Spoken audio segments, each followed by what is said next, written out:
A service of KIBMradio.com, the Internet's home for an all old-time radio.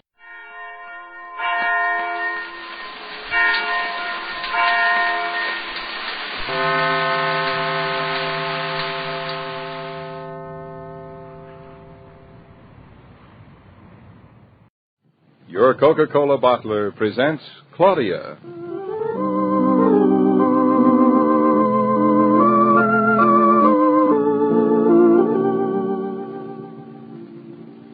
Claudia, based on the original stories by Rose Franken. Brought to you, transcribed Monday through Friday, by your friendly neighbor who bottles Coca-Cola. Relax, and while you're listening, refresh yourself. Have a Coke.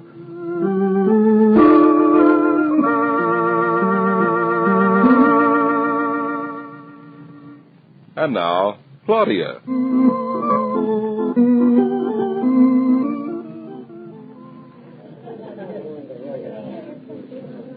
What time is it, Hartley? Just a little before 8. Already? I wonder where Claudia and David could be. Oh, they'll be here any minute. Dinner party should start late, but too late gets merely disorganized and ill-tempered. Oh, come now. Everybody's having a fine time.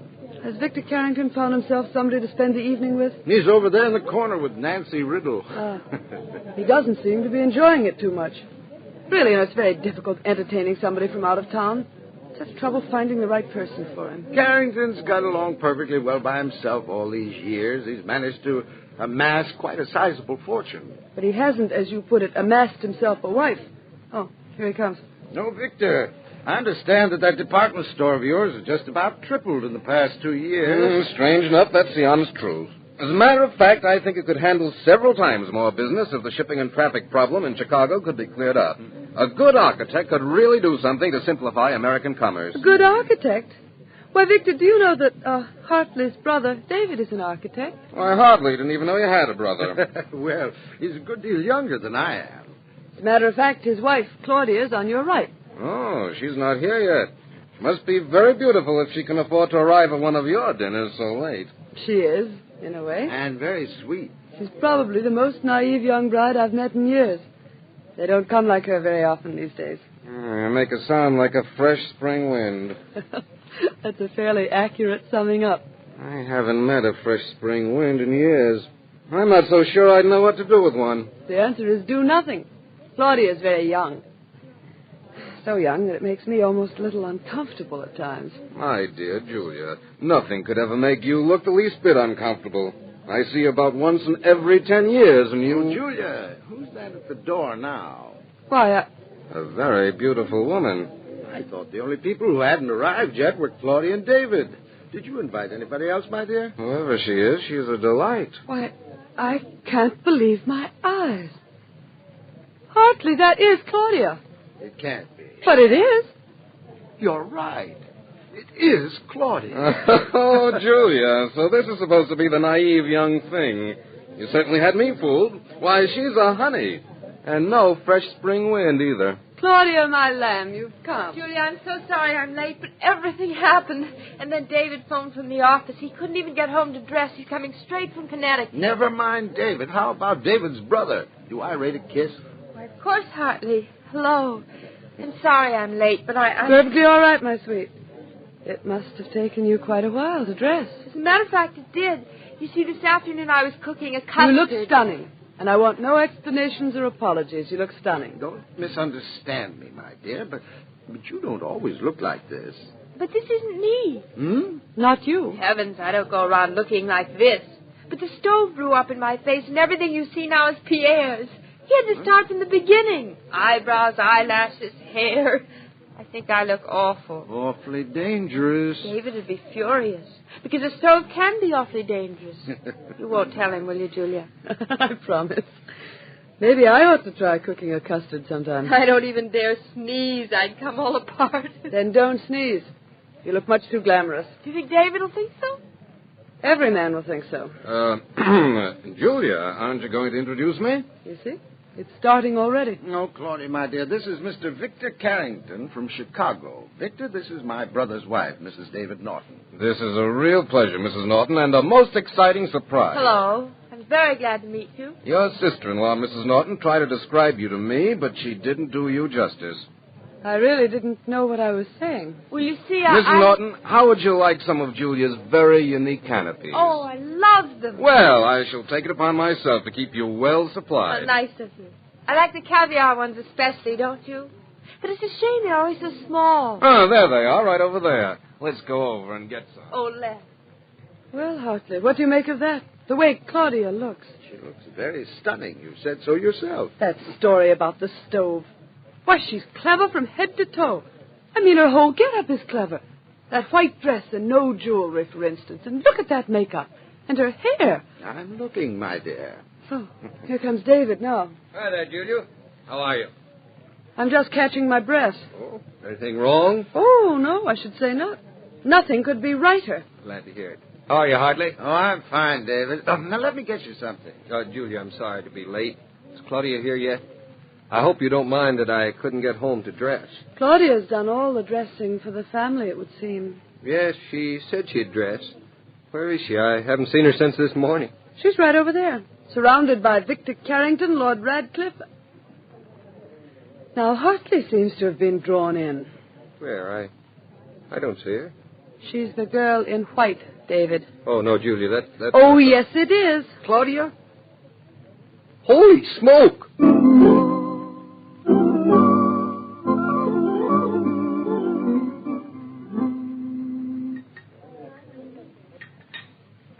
Shall we go into the other room, or would the gentleman prefer to stay in here for a brandy? Oh, Julia, you're not going to break up my evening like that. I'm going to have my brandy in the other room with the ladies. You mean with the lady? Just as you wish, Victor. We'll all go into the other room, then. David. Hello, darling. Having a nice time? Not half as bad as I thought it'd be. What's the matter? You haven't said one word to me all evening. I don't notice that you've been very lonesome. I've been dying of lonesomeness. I've had a wonderful time. You hardly looked at me once during dinner. That's only because I hardly dared turn my head around. Afraid it would fall off. Exactly. Does it look as if it will? It looks pretty heavy. Well, have fun. David, what's the matter? Oh, here you are, my dear. I thought I'd lost you. Let's sit down here. It's a nice, quiet corner. Very good-looking man, your husband. David's always especially good-looking when he's angry. And is he angry now? I should say. Do you see how that little muscle in his jaw was working? That's when he's angry. I guess it's because Julia's been after him all evening to redo Mrs. Carmichael's house. Well, lots of young architects would jump at the chance. No, not David. He's not interested in houses and architecture like that. What is he interested in, besides you? Right now, he's especially interested in some kind of freight terminal he's worked out. Seems to me I read something about that in a trade publication not long ago. That's right, that's it. David had an article about it about 5 months ago. Oh. So your David is the originator of that freight terminal idea. Yes. Just the sort of thing I was telling Julia a little earlier that I could use. Make running my business a lot easier. Is David going ahead with it? He'd like to, but I'm afraid I don't know very much about it. Strange. I just never put that article and your husband together. Look, darling, it's been a very long day, and I'm pretty tired. Do you mind coming home? Mind? I'd love to. I don't mean I'm not having a lovely time with you, Mr. Carrington. Well, as a matter of fact, I have to be getting along, too. When you come to New York a few days, you'll find it pretty exhausting. Which way are you going? My car's outside. I'll give you a lift.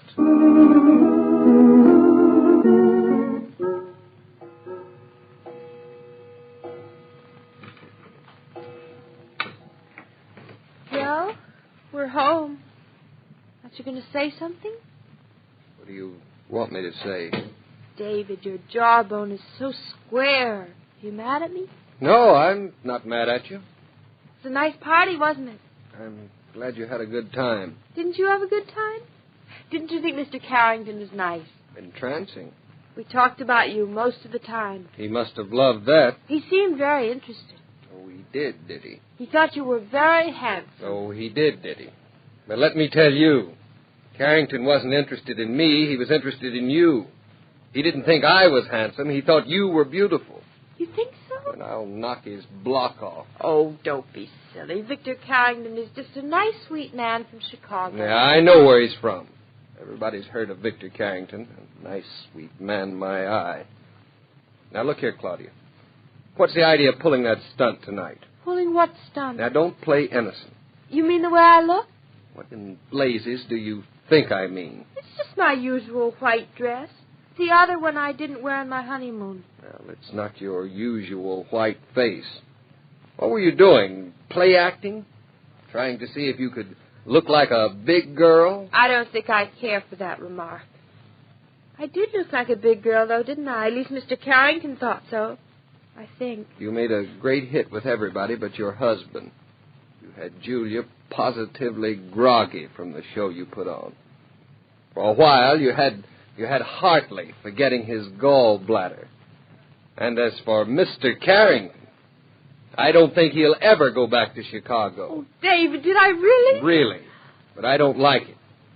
You ever go out looking like that again, Claudia, I'll wring your neck. I'll just have to stay home until I grow again. What do you mean, till you grow again?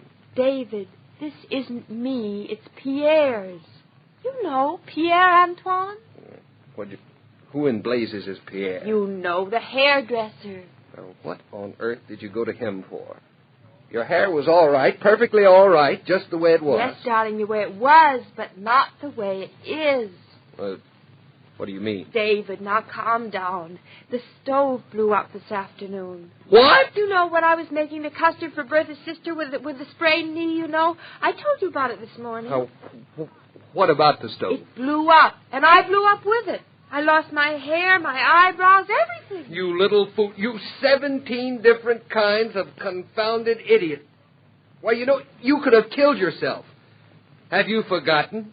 Have you forgotten, Claudia, that you're going to be a mother? Oh, I knew you'd yell, David. Oh, David, please put out the light. Now, why on earth should I put out the light?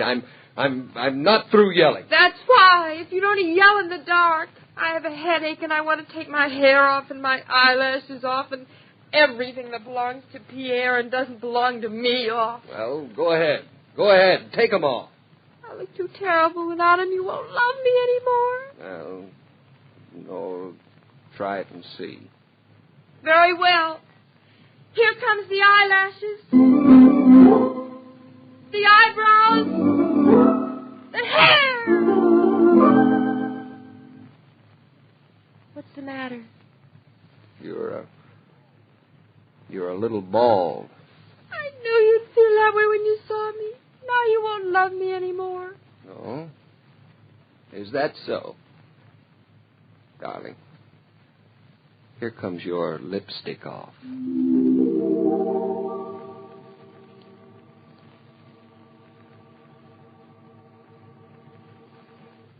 Oh, David, I just love it when you kiss me like that.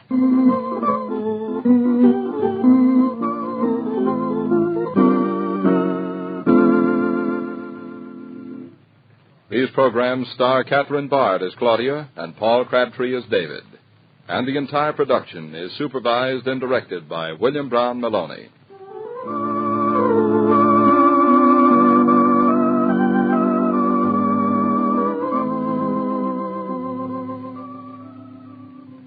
Do the kids in your house have to coax when they want a party? You don't need to go to a lot of expense and trouble to give them a good time. Just order a case of Coke, and they'll do the rest. As long as there's Coca-Cola in the refrigerator, young folks seem to figure there's festivity in the air. And in that respect, they're not much different from older folks, when you come to think about it.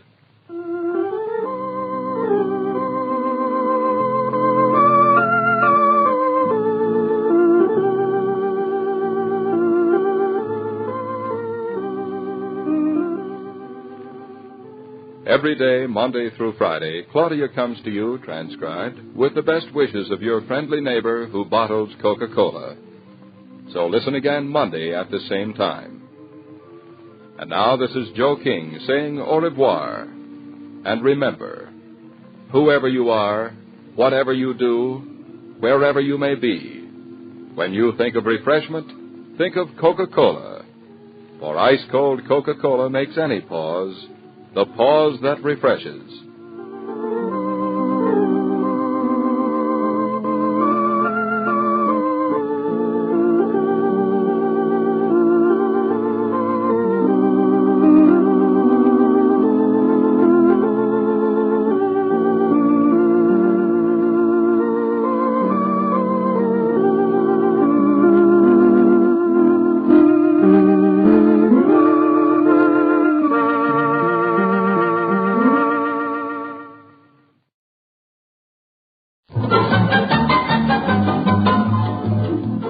This is Nightline, your tie line to the world, and this is Walter O'Keefe. Tonight, a visit to worlds strangely different from ours, the world of the future, the world of X-1.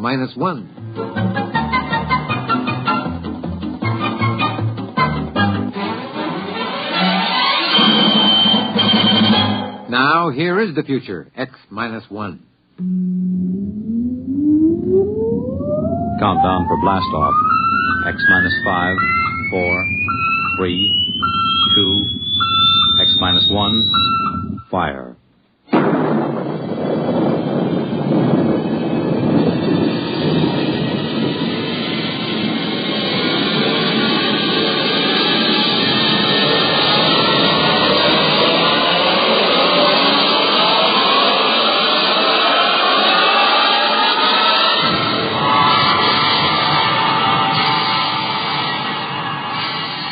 From the far horizons of the unknown come tales of new dimensions in time and space. These are stories of the future, adventures in which you'll live in a million, could be years, on 1,000 maybe worlds. The National Broadcasting Company, in cooperation with Galaxy Science Fiction Magazine, presents X-1.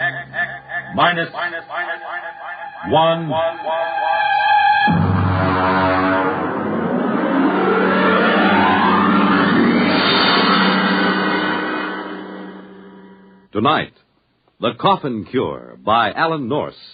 But first, hear this. The scene of America's first Thanksgiving celebration. The top Big Ten football game of the day. One of the most unusual excursions on which a radio audience has ever been taken. These are just a few highlights of the weekend Monitor has planned for you. To help set the mood for the coming Thanksgiving holiday, Monitor takes you on a visit to the banks of the James River at Berkeley Plantation, Virginia. The scene of America's first Thanksgiving celebration more than 300 years ago. For sports fans, Monitor takes you to Michigan Stadium at Ann Arbor for the big Michigan-Ohio State football game. And for everybody, a most unusual listening experience as Monitor takes you behind the walls of Leavenworth Penitentiary. You'll learn of this famous prison's operation from Warden C.H. Looney. Sit down to lunch with its inmates. Learn from them how confinement behind prison walls affects a man. Learn of their opportunities for rehabilitation. There'll be celebrities, music, news, and sports. All on Monitor all weekend long, beginning Friday night over most of these NBC stations.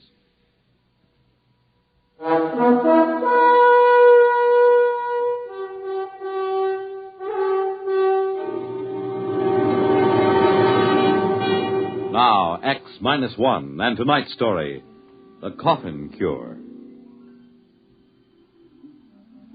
I saw the headlines on the way downtown in the morning. Common cold cured. And sure enough, there was his picture, Chauncey Patrick Coffin. The newspaper ran on deliriously. Coffin nails lid on common cold. No more coffin, states co-finder of cure. Sniffles sniped. Single shot to save sneezers. There was no doubt of it. I've always said that the man who finds the cure of the common cold would be the greatest hero in medical history. And if I could have gotten my hands on Dr. Chauncey Patrick Coffin at that moment, I would have torn him limb from limb. Almost did about a half an hour later at the laboratory. Philip, there's no sense in getting excited. It's idiocy, blind, screaming idiocy. Coffin, you're out of your mind. Can't you see what you've done? It was my idea in the first place And Jake and I have been pounding our heads on the wall for 8 solid months, and you go sneak into publication a full year before we have any business. Now, Philip, you... Now, how about that, Jake? Did you see the morning papers? This thief not only steals our work, he splashes it all over the countryside in red ink. Now, CP, you shouldn't have done that. Yeah. After all, we've hardly had an acceptable period of clinical trial. Oh, nonsense. Philip, you had the worst cold of your life when you took the vaccine. Have you had any since? No, of course not. Now, Jacob, how about you? Any sniffles? How about those 600 students from the university? Did I misread the reports on them? No, 98% cured of active symptoms within 24 hours. Well, of course, it's only been a month. Now, gentlemen, be reasonable. Think positively. There's work to be done, a great deal of work. Press conference in 20 minutes. Drug houses to consult with. Gentlemen, we won the greatest medical triumph of all time. The conquering of the common cold. We'll go down in history.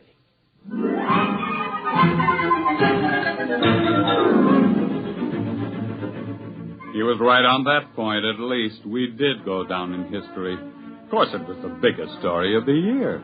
In medical circles, it was called the Coffin Multicentric Upper Respiratory Virus Inhibiting Vaccine. Newspapers just called it the Coffin Cure. The men from the government bureaus came first, and then 17 pharmaceutical houses descended with production plans, cost estimates, colorful graphs. One laboratory promised a vaccine in 10 days. Another guaranteed it in a week. The first actually appeared in 3 weeks and 2 days to be soaked up in 2 hours by a thirsty sponge of cold, weary humanity. Express planes were dispatched to Europe, Asia, Africa with a precious cargo. 1 million needles pierced 1 million hides, and with a huge convulsive sneeze, mankind stepped forth into a new era. There were abstainers, of course, there always are. One of them, for example, my wife, Ellie. Now, Phil, you can talk all you want to. I don't want any cold shots. You've had this cold for 2 solid months now. There just isn't any sense to it. I don't want any cold shots. But why not? Just one little needle. You hardly feel it. You know I don't like needles. Oh, Ellie.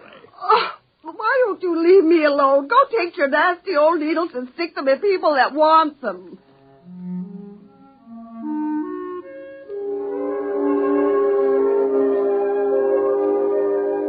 I woke up once that night and listened to a parade of sneezes from Ellie. I rolled over and frowned to myself. It was ignominious in a way. The wife of one of the cold cure discoverers was refusing the fruit of all those months of work. When I woke up in the morning, I thought I was suffocating. Hey, Ellie! Ellie! I'm choking! Ellie! What did you do? Hey! What's burning? Hey, Ellie! Somebody's burning down the house! Oh, what are you talking about? It's just the toast. I burned it. Well, it's awful. What's happened here? I'm baking breakfast. But don't you smell it? Of course not. It's just bacon and eggs and toast. Oh, you mean you don't smell anything strange? I don't smell anything, period, with this cold. But, say, did you put on fresh perfume this morning? Before breakfast? Don't be ridiculous. Not even a drop? Not one drop. This must all be in my mind, or I'm imagining things, that's all. I'm working too hard. Say, wait a minute. Ellie, give me my hat. I've got to get down to the laboratory, quick.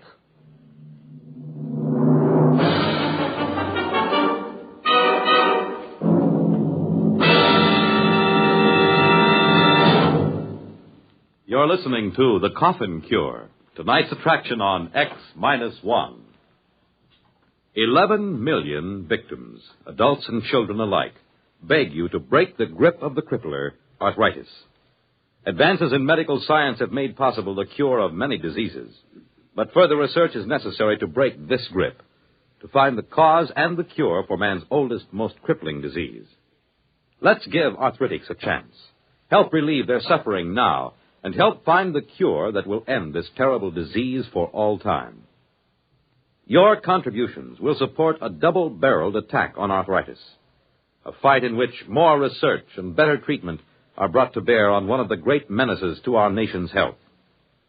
Please join the campaign to destroy arthritis, to break the grip of the crippler. You can do your part. Please give to your local arthritis fund.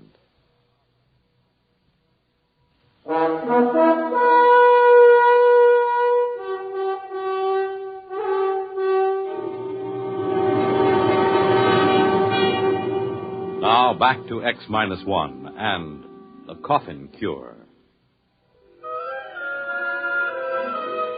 It grew worse all the way downtown. I fought down nausea as the smell of damp, rotting earth rose from my front yard. The neighbor's dog dashed out to meet me, exuding the great-grandfather of all dog odors. The crowded bus was a nightmare. I could tell that the bus driver had salami for supper the night before. My stomach began to roll, and I barely made it off the bus. I met Jake Miles at the laboratory. Did Coffin come in yet? Oh, he's in there. He's got the door locked. You got it, too? Yeah. Coffin! Now, don't come too close. You got it, too? When did it start for you? Right after supper last night. I thought I was going to suffocate. I got up and walked the streets all night. What a stink. I got it sometime this morning. But I don't understand. Nobody else seemed to notice anything. You forget something. We were the first three to take the Coffin Cure, remember? You and me and Jake 2 months ago. But what's happened? Those foul smells everywhere. Every odor in this town has suddenly turned foul. Magnified, you mean? I don't think the smells have changed any. Well, but what is it then? Our noses have changed, obviously. Look at our experimental dogs. They never had colds, and they practically lived by their noses. Other animals all depended on their sense of smell for survival. They don't get colds either. The multicentric virus hits primates only, and it reaches the fullest power in man alone. But I don't get it. Why should it smell this way? I haven't had a cold in ages. Of course not. That's just the point. Look, why do we have any sense of smell at all? Because we have tiny nerve endings in the mucous membranes of our noses and throats. But we've always had the virus living there. Cold or no cold, it's always been there, except now, after the Coffin Cure. We got rid of the virus, remember? And now, for the first time, those nerve endings in our noses are just beginning to function. You mean you think it'll get worse? And worse, and still worse. Now, we're all in this together, Phil. It was your idea in the first place. You said so yourself. You can't leave me now. You can't. You can. You better answer your phone. Hello. I'm busy, and I can't see anyone, and I can't... What? Oh. What is it? There's a line of students outside the building. They're waiting to see me. Oh, Jake, Phil, they'll hang me. You've got to help me. Send down to the freezer and get all the live cold virus we can find. Get us some inoculated monkeys and a few dozen dogs. But you've got to help me. You've got to help me. And stop sniveling. You're the big publicity man around here. You're going to handle the screaming masses, whether you like it or not. We've got to find out how to catch the common cold again, therefore you have to die trying.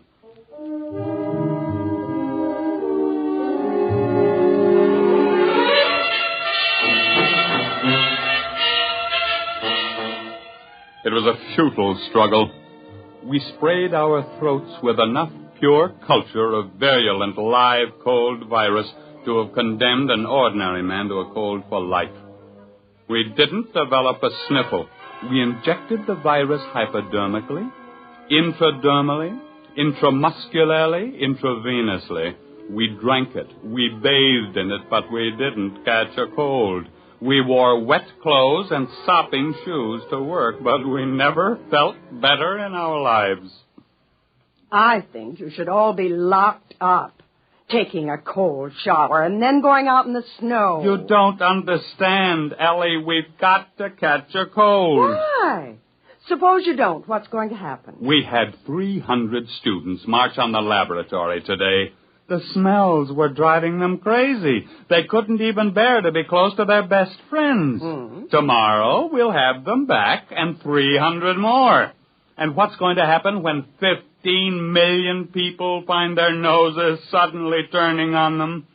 Ellie, we just did too good a job. We just can't catch cold. We just can't crack it. Those antibodies are just doing too good a job. Well, maybe you can find uncle bodies to take care of them. Oh, now, look, don't make bad jokes. I'm not making jokes. I don't care what you do. All I want is a husband back who doesn't complain how everything smells and who doesn't stand around in cold showers at 6 o'clock in the morning.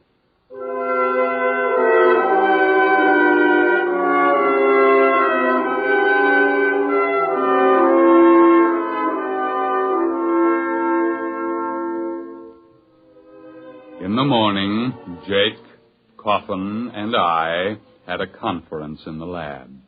Go out there anymore. I can't see those students. I've begged for time. I've promised them everything but my upper plates. I can't face them again. I just can't. We only have a few days left. There were 15 million antivirus shots given in the past 3 months, at least. Say, if we don't come up with something, we're gonna. You know what I think? I think we've been prize idiots. We've gotten so rattled we haven't used our heads. And all the time it's been sitting there blinking at us. What are you talking about? Ellie said it this morning. Uncle bodies. Oh, he's cracked. He snapped. No, I'm dead serious.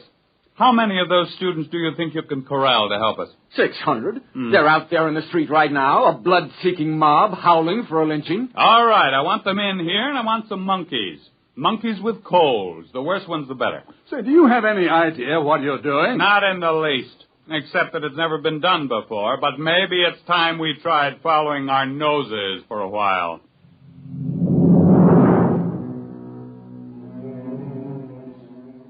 The tidal wave began to break 2 days later. Only a few people here, a dozen there, but we could tell it was coming. At the laboratory, the doors were kept barred, telephones disconnected.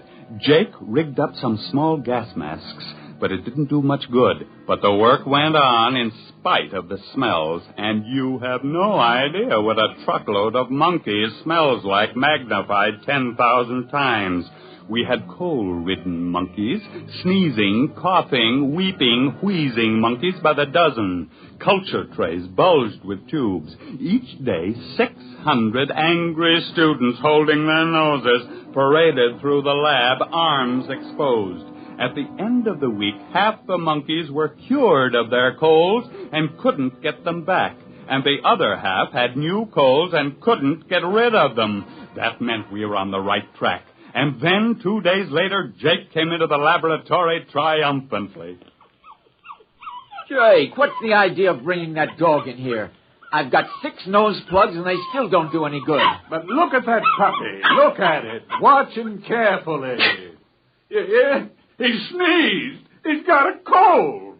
That's the first dog in history that ever got a cold. And we've won.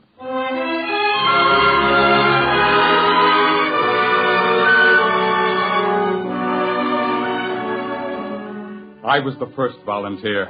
We injected the new serum in my arm and sat back and waited. We were still waiting 3 days later. Well, it was a great idea. It just didn't work, that's all. Where's Coffin? He collapsed 3 days ago. He kept having anxiety dreams about hanging. Well, I suppose we'd better just face it. Nice knowing you, Jake. Pity it had to end this way. Well, it was a great try, old man. A great try. Ah, yes. We will be remembered by an infuriated world holding its nose in vain. Nothing like going down in a blaze of... Up? What's the matter? In a blaze of... Choo! Phil, say it again.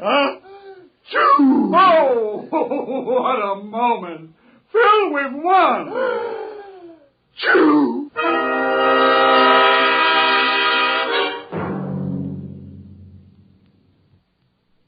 now. Just keep your feet in this warm bath, Phil. And drink plenty of hot lemon juice. You'll be all right. You see, it was your idea. The uncle bodies.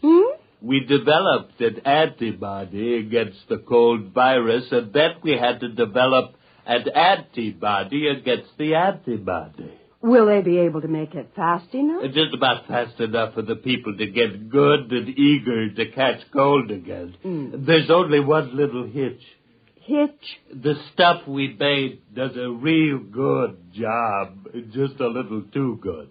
I may be wrong, but I think I've got this cold for keeps, unless I can find an antibody against the antibody against the antibody.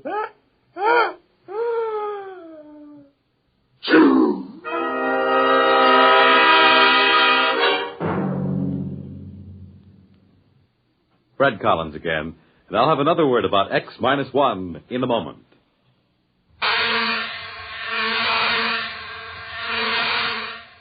Is your head buzzing with the feverish, stuffed-up feeling of a cold? Here's how to get relief.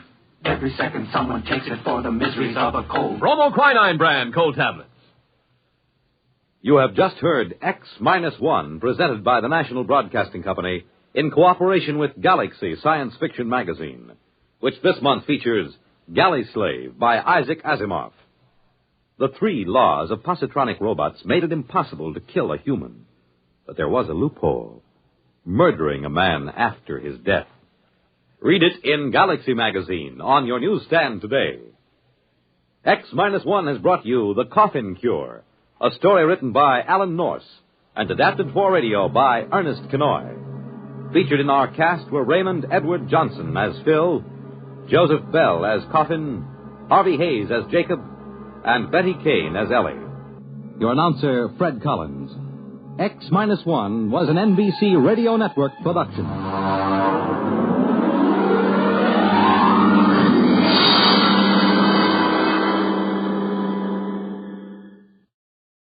There's excitement in the air at night, and Nightline brings it to you. Hear Nightline with Walter O'Keefe, next on most of these NBC stations.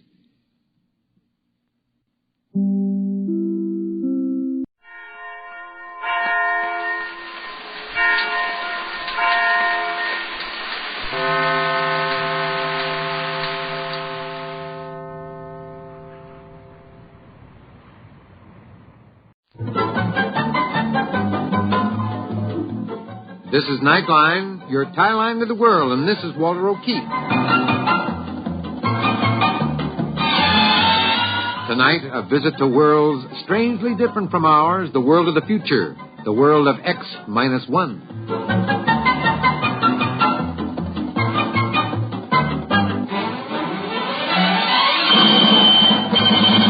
Now, here is the future, X-1. Countdown for blast-off. X-5, 4, 3, 2, X-1, fire.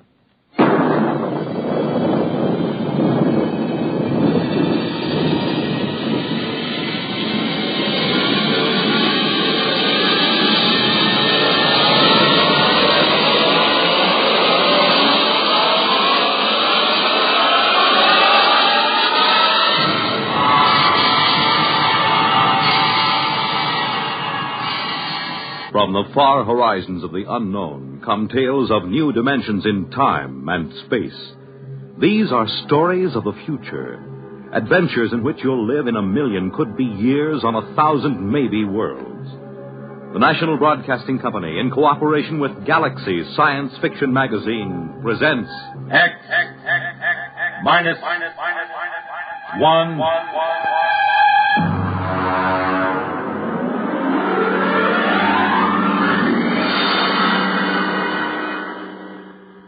Tonight, Shock Troop. But first, hear this. Saturday, November 30th, an overflow crowd is expected to jam Municipal Stadium in Philadelphia for the 58th contest in a series that each year brings to a climax the greatest rivalry in college football. Saturday, November 30th, Army versus Navy.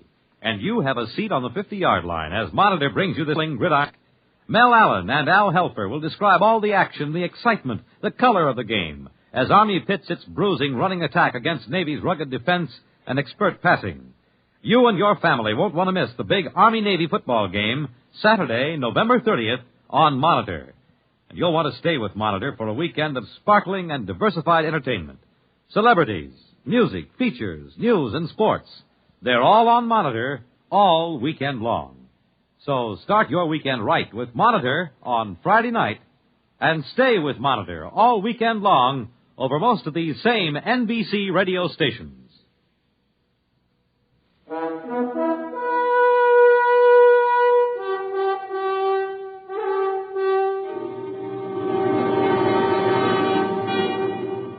And now, X-1 and tonight's story, Shock Troop.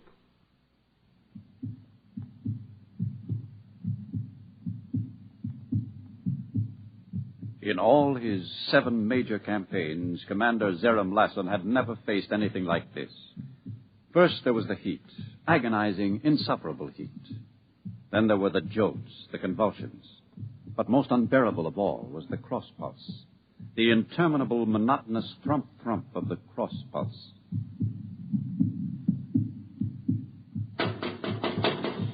Come in. Hello, Perak. Close the bulkhead. This heat's driving me mad. Zeram, I think we ought to abandon this project. Abandon? As chief psychotechnician, I recommend it. Oh? On what do you base this? This macroorganism is unlike anything we've ever tried to colonize before. It's much too complicated. Complicated? Perak, I have colonized life forms on 7 other worlds, and each time I've been advised to turn back. I know your record, Zeram, but this creature is different. How? Well, for one thing, it has a highly organized psychoelectric system. The shock waves are fantastic. I've already lost 3 technicians. These are shock troops. They know the risk. And for another Perak, thing... You're a fine scientist, but you're no leader of troops. This creature we've invaded will be subdued and brought under positive permanent control. We will achieve thermobiological conditioning to reduce the heat. We will achieve damping to muffle the crossbeat. And we will establish neuromuscular controls. And we will do all these things because I say we will. Now come along. We'll inspect the tunnels. Ready? Yes. I'll open the bulkhead.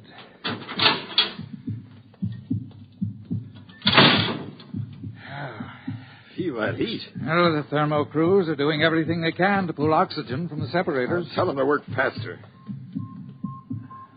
What's the status of the control panel? I'll see.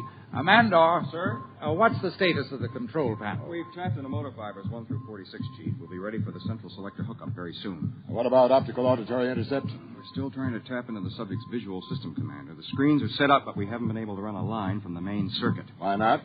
The charge in the main trunks is too potent, sir. Our instruments won't take the surges of current. Then install transformers or resistances. Now get it down. But, sir, 2 crews working in this heat with that noise. I don't care about the heat or the noise. It is absolutely essential that we hook up visual intercept. I want you to... Convulsions. Hit the stanchions. Hang on.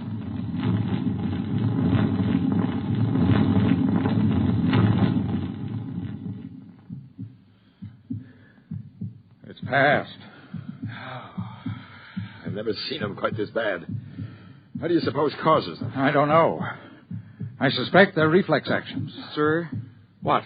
Do you suppose this creature knows we're inside it?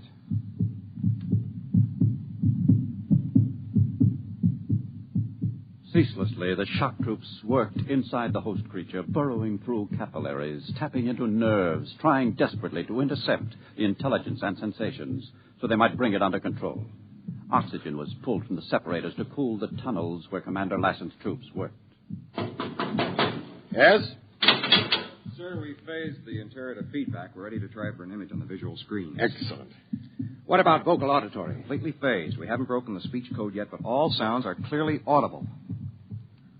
Blast that crossbeat. Can't the crews do something to muffle it? We're trying. We don't dare go into the main arteries, not yet at least. Have they calcified? They're trying, Zeram. We've got calcification crews working like demons trying to harden the central blood vessels. Very well.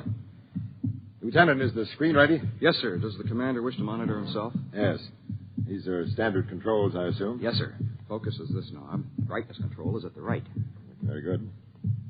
Now, switch on and We'll see if we can see what this creature sees. A little more focus. Something's coming through. It isn't a clear enough image. Bring up the contrast. There. Well? It appears that our host is in an enclosed space of some sort. From the orderly flow of articles across the screen, I would say it was moving aimlessly. As an item for resting on, it appears. In the background, a blurred pattern of light and dark stripes. Now, let's hear the auditory reception. You may as well get the decoding section working on it. I'll switch it on, sir. The creature doesn't seem to be vocalizing.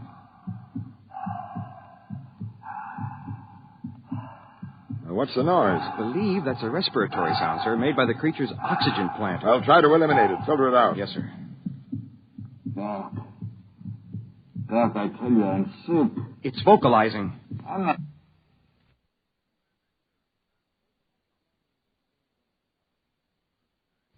I'm not trying to pull anything, Doc. There's something wrong inside me. Honest. Doc, please. Try to break down the pattern. I want to know what the creature is communicating. Yes, sir. Well, Perrock, do you still think we should turn back? We've tapped into the creature's communication system, Zerim. I think controlling it is going to be another matter.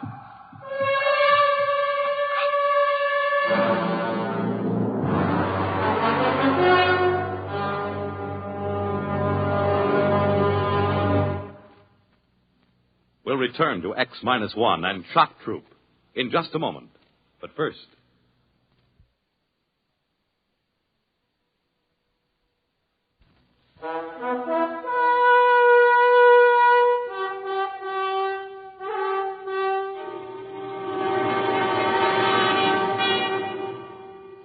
Now back to X-1 and Shock Troop.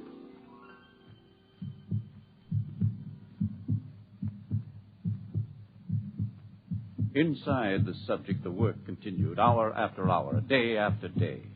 Inside the control room, Commander Lassen was haggard and weary. Outside, the crews labored in the tunnels, calcifying blood vessels, tapping into sensory nerves, tying circuits across sympathetic nerve fibers, and still no positive control. Zerim? Oh, Perrock. What's happening? Well, we're making slow progress, Zerim. Between the heat and the cross pulse, the men are beginning to crack up. They need a rest. Anyone caught loafing on the job will be fed into the disposal units. Those are my orders. Isn't that a bit harsh? Are you questioning my authority? Yes, I think you've been working too hard. I'll have you... Listen. What? The silence. They've done it. Modification section is muffled to crossbeat. You're right. What a relief. Come on, let's try the audio-visual again. Maybe we'll be able to hear something now. There's a picture coming in. It's the same picture. Blurry, barred pattern. Objects for sitting and reclining. Switch on the auditory. Right. It's vocalizing. Listen. I guess I didn't. It happened all of a sudden. This pain in my heart. Like it slowed down. I'm sick. There's something wrong with me. If only decoding would crack the speech pattern so we knew what it was saying. There seems to be another macroorganism in the room with it. Dressed in white, it seems. Yes, I see. I'm not faking, Doctor. You gotta do something. I want the speech pattern given number one priority. No time for... That's condition red. Commander, the Venus ruptured in Tunnel C. There's a leukocyte breakthrough. Get the guns. I want a coagulant crew in there at once. There are hundreds of the monsters, Commander. Shall we seal off the tunnel? And lose weeks of calcifying? Come on, we'll try to coagulate.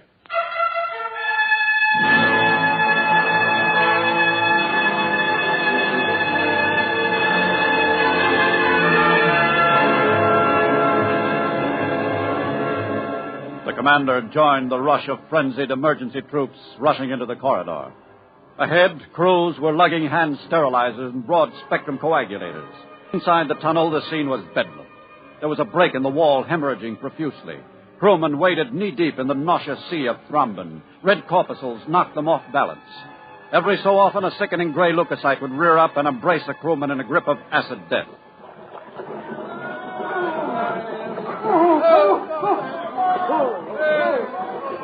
We'll have to retreat. The thrombin's rising.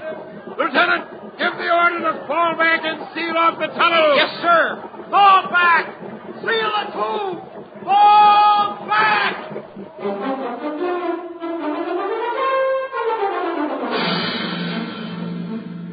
The struggle continued. New tunnels were formed. More nerves tied into central control.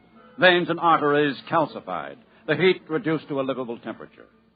Slowly, the morale of the shock troops inched higher, and Commander Lassen relaxed and grew more amiable. Well, Derek, ready for the big event? Yes, my crew is standing by. Good.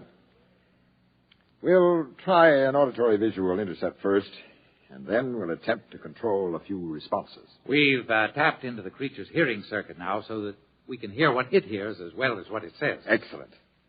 Switch on the screen. It's coming in now. The creature is still in the same room, alone, evidently. It seems to be writing a message of some sort. Oh, wait. It's talking. My appeal was turned down, and this is it. Now, let's try a motor response. Lieutenant Mander. Sir? Which circuit controls the organism's right extremity? This one, sir. Are all circuits properly insulated against electrical surge? Up to 1 million dymarks, Commander. Well, we've never encountered anything higher. That should be safe enough. And here goes. I'll try a simple contraction. It worked! The right limb contracted. Perrick, it worked. We've established control. You're to be congratulated, Commander. Thank you. Switch on auditory visual again. Yeah. The creature is still writing. Actually, I don't mind too much. The doctors have discovered that I have a serious condition of the blood vessels and heart. They call it sclerosis. And I've been feeling awful lately. So I'm not too afraid of what's coming. I'll think of you. Think of me. Love, Sam. Now, the message is concluded. Let's try another motor response. I'm going to manipulate the creature's legs now to make it locomote toward the barred pattern. Ready? Ready, sir. It's moving. Excellent, excellent. Perrick, have the crews clean up the remaining circuits. Make absolutely certain that the electrical hazard is reduced to a minimum. I can't afford to lose any more troops. Now, what about the speech code? Decoding thinks they may break it any moment now. I'll keep them working. Give the troops extra rations and pay and commend them for a good job. If all goes well, we'll send for colonists within a week.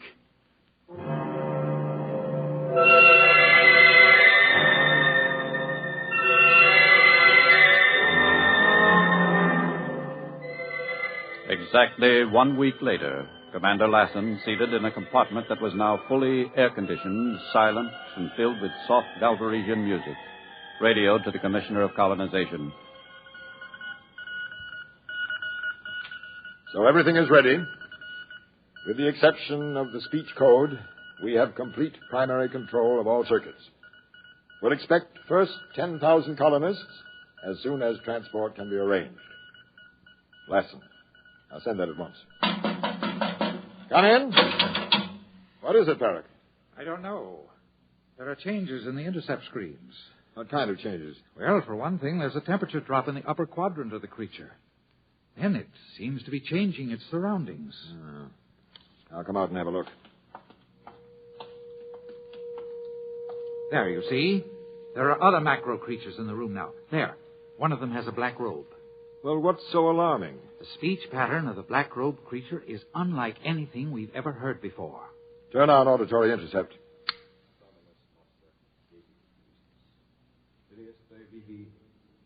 Vieto Petro Apostolo, so dedit, potestatem legande atque solvendi. Strange. Look at the temperature drop up there. Let me try touching the creature's cranial region.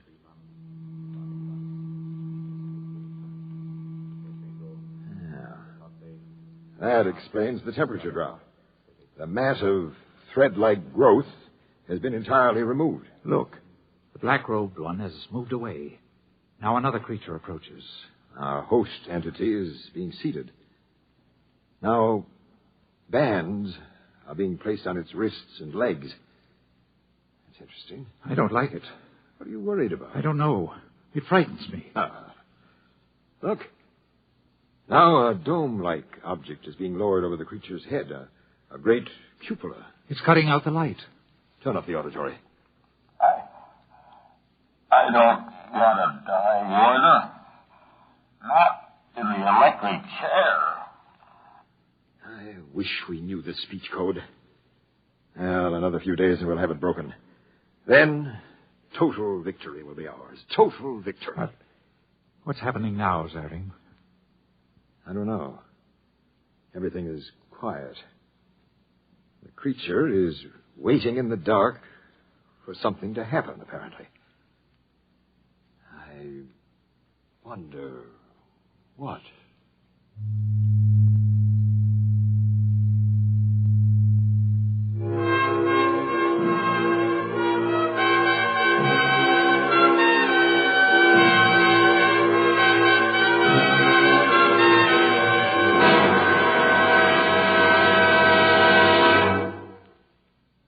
Fred Collins again. I'll have a word about our cast on X-1 in a moment. You have just heard X-1, presented by the National Broadcasting Company in cooperation with Galaxy Science Fiction Magazine. Galaxy Magazine science editor Willie Lay discusses medical problems of space travel in the current issue of Galaxy. Read Willie Lay's article as well as the many thought-provoking stories similar to tonight's tale of fiction based on facts of the future. Galaxy Magazine, on your newsstand today. Tonight, X-1 has brought you Shock Troop, a story from the pages of Galaxy, written by Daniel Gallion and adapted for radio by George Lefferts. Featured in our cast were Bernard Lenrow as Commander Lassen, Edwin Cooper as Perrock, John Thomas as Mandor, Ralph Camargo as Sam, and Roger DeKoven was the narrator. This is Fred Collins speaking. X-1 was directed by George Boutsas and is an NBC Radio Network production.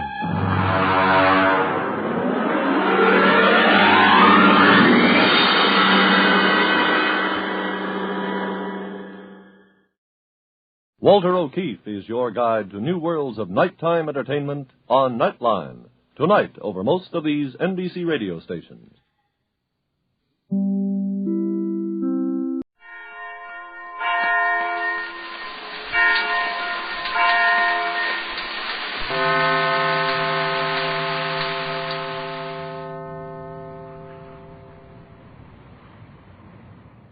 The Euclidean submarine with Captain Bradford, Mrs. Gregory, and Jerry and Joan on board is nearly into the channel off Los Angeles Harbor. The time is late afternoon. Captain Bradford is working frantically to get a radio message to Johnson at their home radio station. The other Euclidean submarine hangs on close behind them, holding back the faster boat and maintaining their own position by means of a magnetic beam. Joan stands ready to handle any emergency that may arise, and the captain continues to call the Gregory home station. J-12C, J-24Y, J-12C. Hello, J-12C. Hello, Johnson. J-24Y to J-12C. Hello, J-12C. Come in, J-12C. Hello.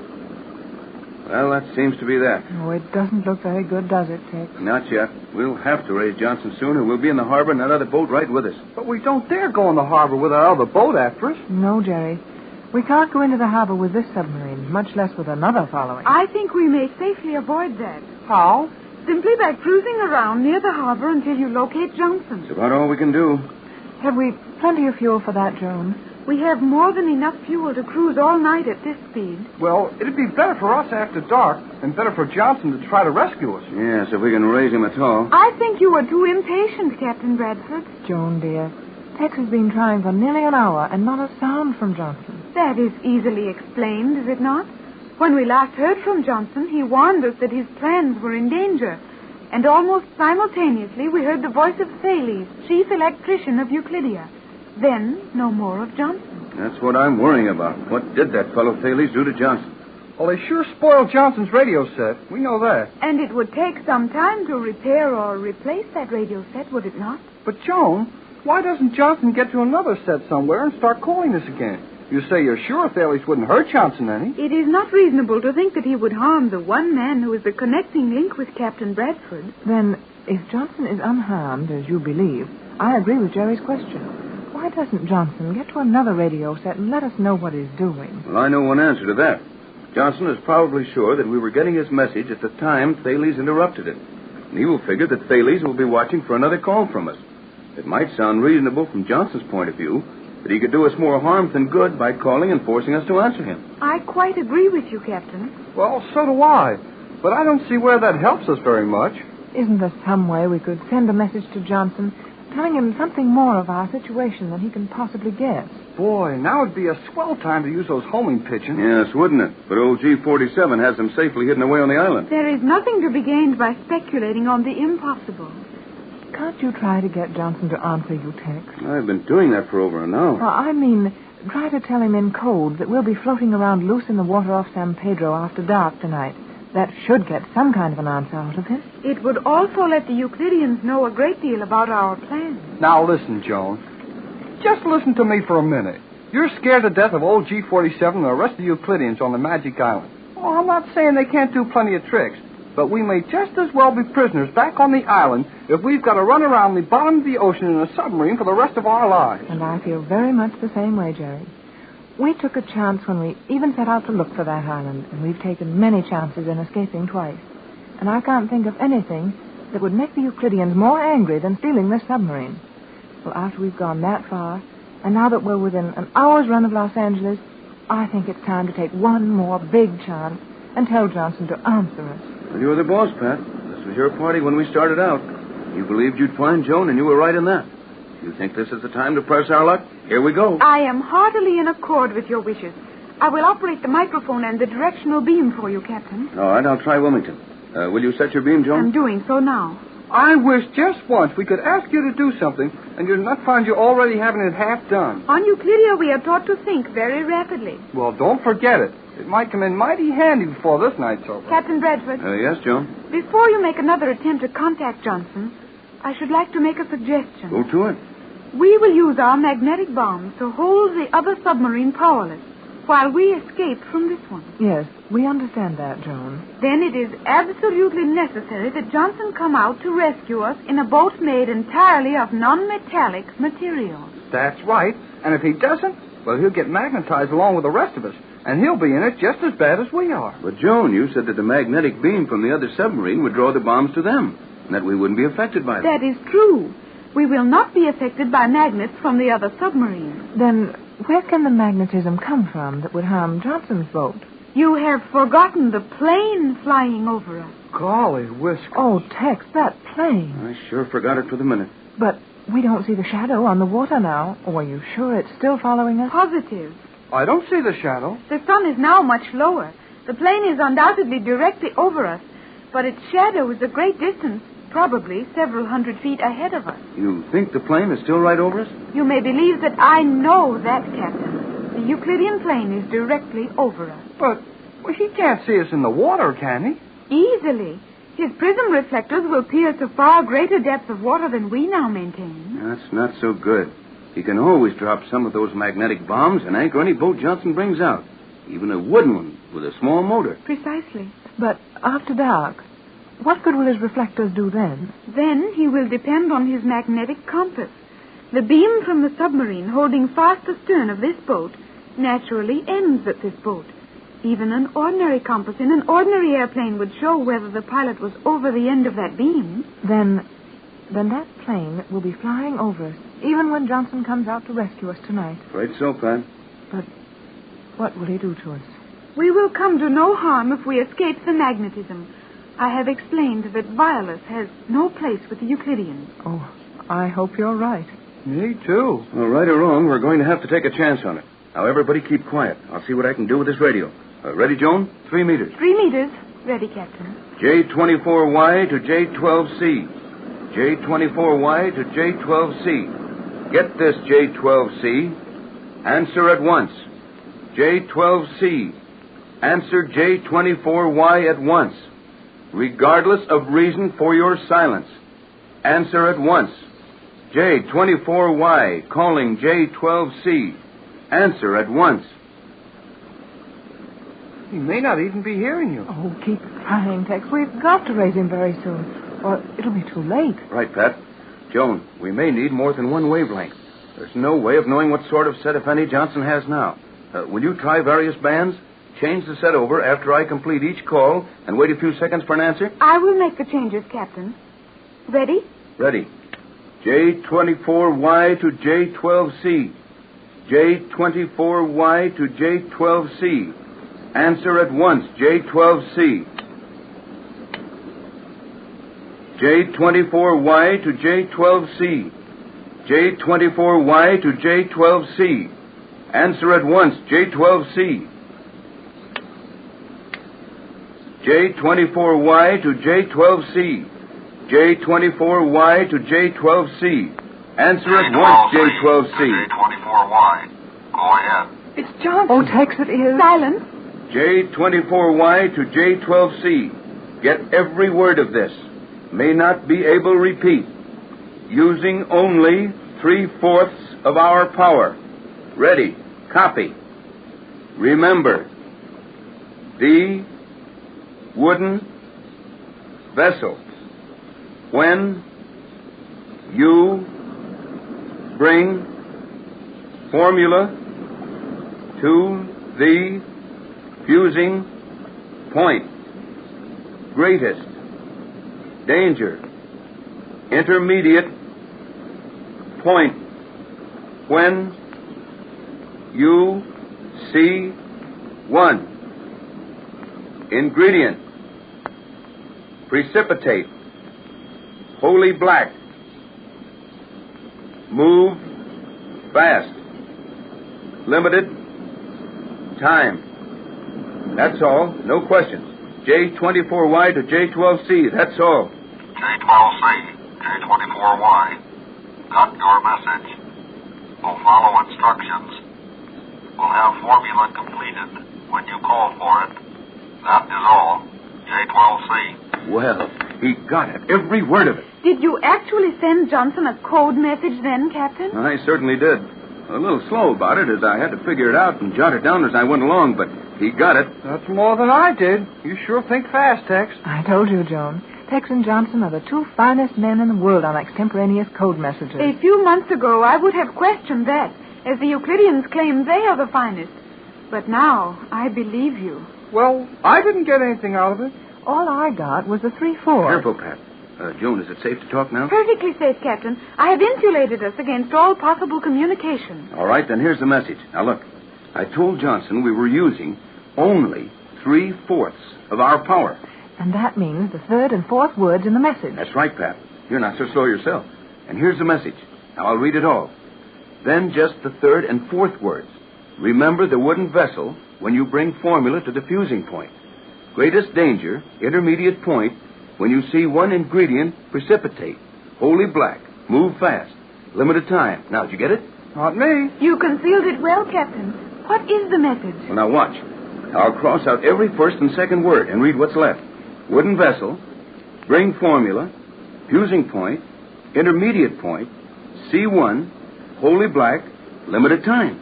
I got it. Johnson's going to meet us halfway with a wooden boat as soon as it gets dark. Oh, splendid work, Tex. It is indeed excellent, Captain Bradford. But I fail to understand the appointed place. Well, intermediate point means halfway, and C1 means our old pigeon training course. Course number 1 to Catalina. Oh, that covers it, Tex. Johnson will be prepared to meet us with a sailboat halfway to Catalina on our old training course as soon as it's completely dark. That's it, Pat. I don't see how it can miss. Oh, it seems almost too much. We're within a few minutes of the harbor, and Johnson will be out to meet us. And in a few hours, it'll be all over. Remember that it is still daylight, and we have several hours before the appointed time. That's a swell thing to bring up, just when I was feeling good. We've got to chase around for hours with that other sub hanging on our tail. Yes, I had nearly forgotten that. No, I hadn't, but it doesn't matter one way or the other. We're in no danger from that boat now. What was that? I didn't notice anything. Neither did I. Silence. I heard it then, all right. That is another musical note from Euclidia. Octavo is near our keynote with his beam. We must put on emergency speed and try to shake off that beam. You mean they're finding us with one of those destructive musical notes? I thought I felt the submarine shake. You did. Our only hope lies in changing our position constantly until after dark. If that note finds us squarely, Johnson will never find us. Just outside the entrance to the Los Angeles harbor at San Pedro, a strange adventure is nearing a climax. The stolen Euclidean submarine with the Gregory party on board is racing across the Catalina Island Channel, and another Euclidean submarine, filled with scientists from the Magic Island, is hanging grimly to the Gregory boat by means of a magnetic beam. Joan is at the controls as total darkness covers the channel. The time draws near for their attempt to escape from the submarine. Hey, Joan, we're picking up a little speed. We do seem to be moving faster, Jerry. Why is that, Joan? It is barely possible that the magnetic beam of the following submarine is weakening slightly. Well, I wouldn't be surprised. They've used that thing continuously for 7 hours. How about our getting the magnetic bombs back to them if that beam gets too weak? Do not worry about that, Captain Bradford. The magnetic bombs will follow a line of electrical impulse no matter how weak. Then we are absolutely sure we can hold that boat helpless, and we're ready to escape from this one? Yes, Mother. What's our position now, Joan? We are nearly to the point you have established for Johnson to meet us with his sailboat, Captain. How near? We will reach the midway point between the breakwater and Catalina Island in less than 120 seconds. 2 minutes? Boy, let's do something about getting ready. Yes, Joan. You haven't explained those escape chambers we're going to use. The explanation is very simple. Jerry, will you please open one of those 4 large cylinders just forward of this compartment? You mean we're going to get inside those little tanks? Precisely. The covers are not locked. They will swing open easily. Oh, okay, if you say so. Now, Mother, if you and the captain will step over there near Jerry, I will make the explanation from here, as I must remain at the controls to stabilize our boat and release the magnetic bombs the instant we are in position. Very well, Joan. Come on, Pat. I'm a little nervous, Tex. This is getting very near the end of our journey. Only the beginning of Magic Island, though. Wait till we go back and with some help and take the island away from old G47. It would be well to get out of here first, if you will allow me to explain these escape cells. Go to it, Joan, and keep still, Jerry. I'm still. One moment. All hold firmly to your stations, and must now release the magnetic bombs. I think 2 would prove sufficient. However, I will use 4 to guarantee our safety.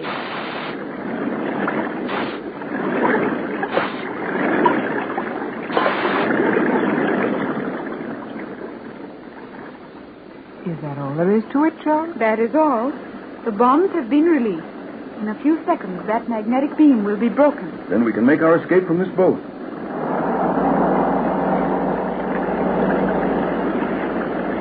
Hey, what's going on here? We're being tossed around. I will take care of that. Those bombs sure traveled half a mile and nothing but.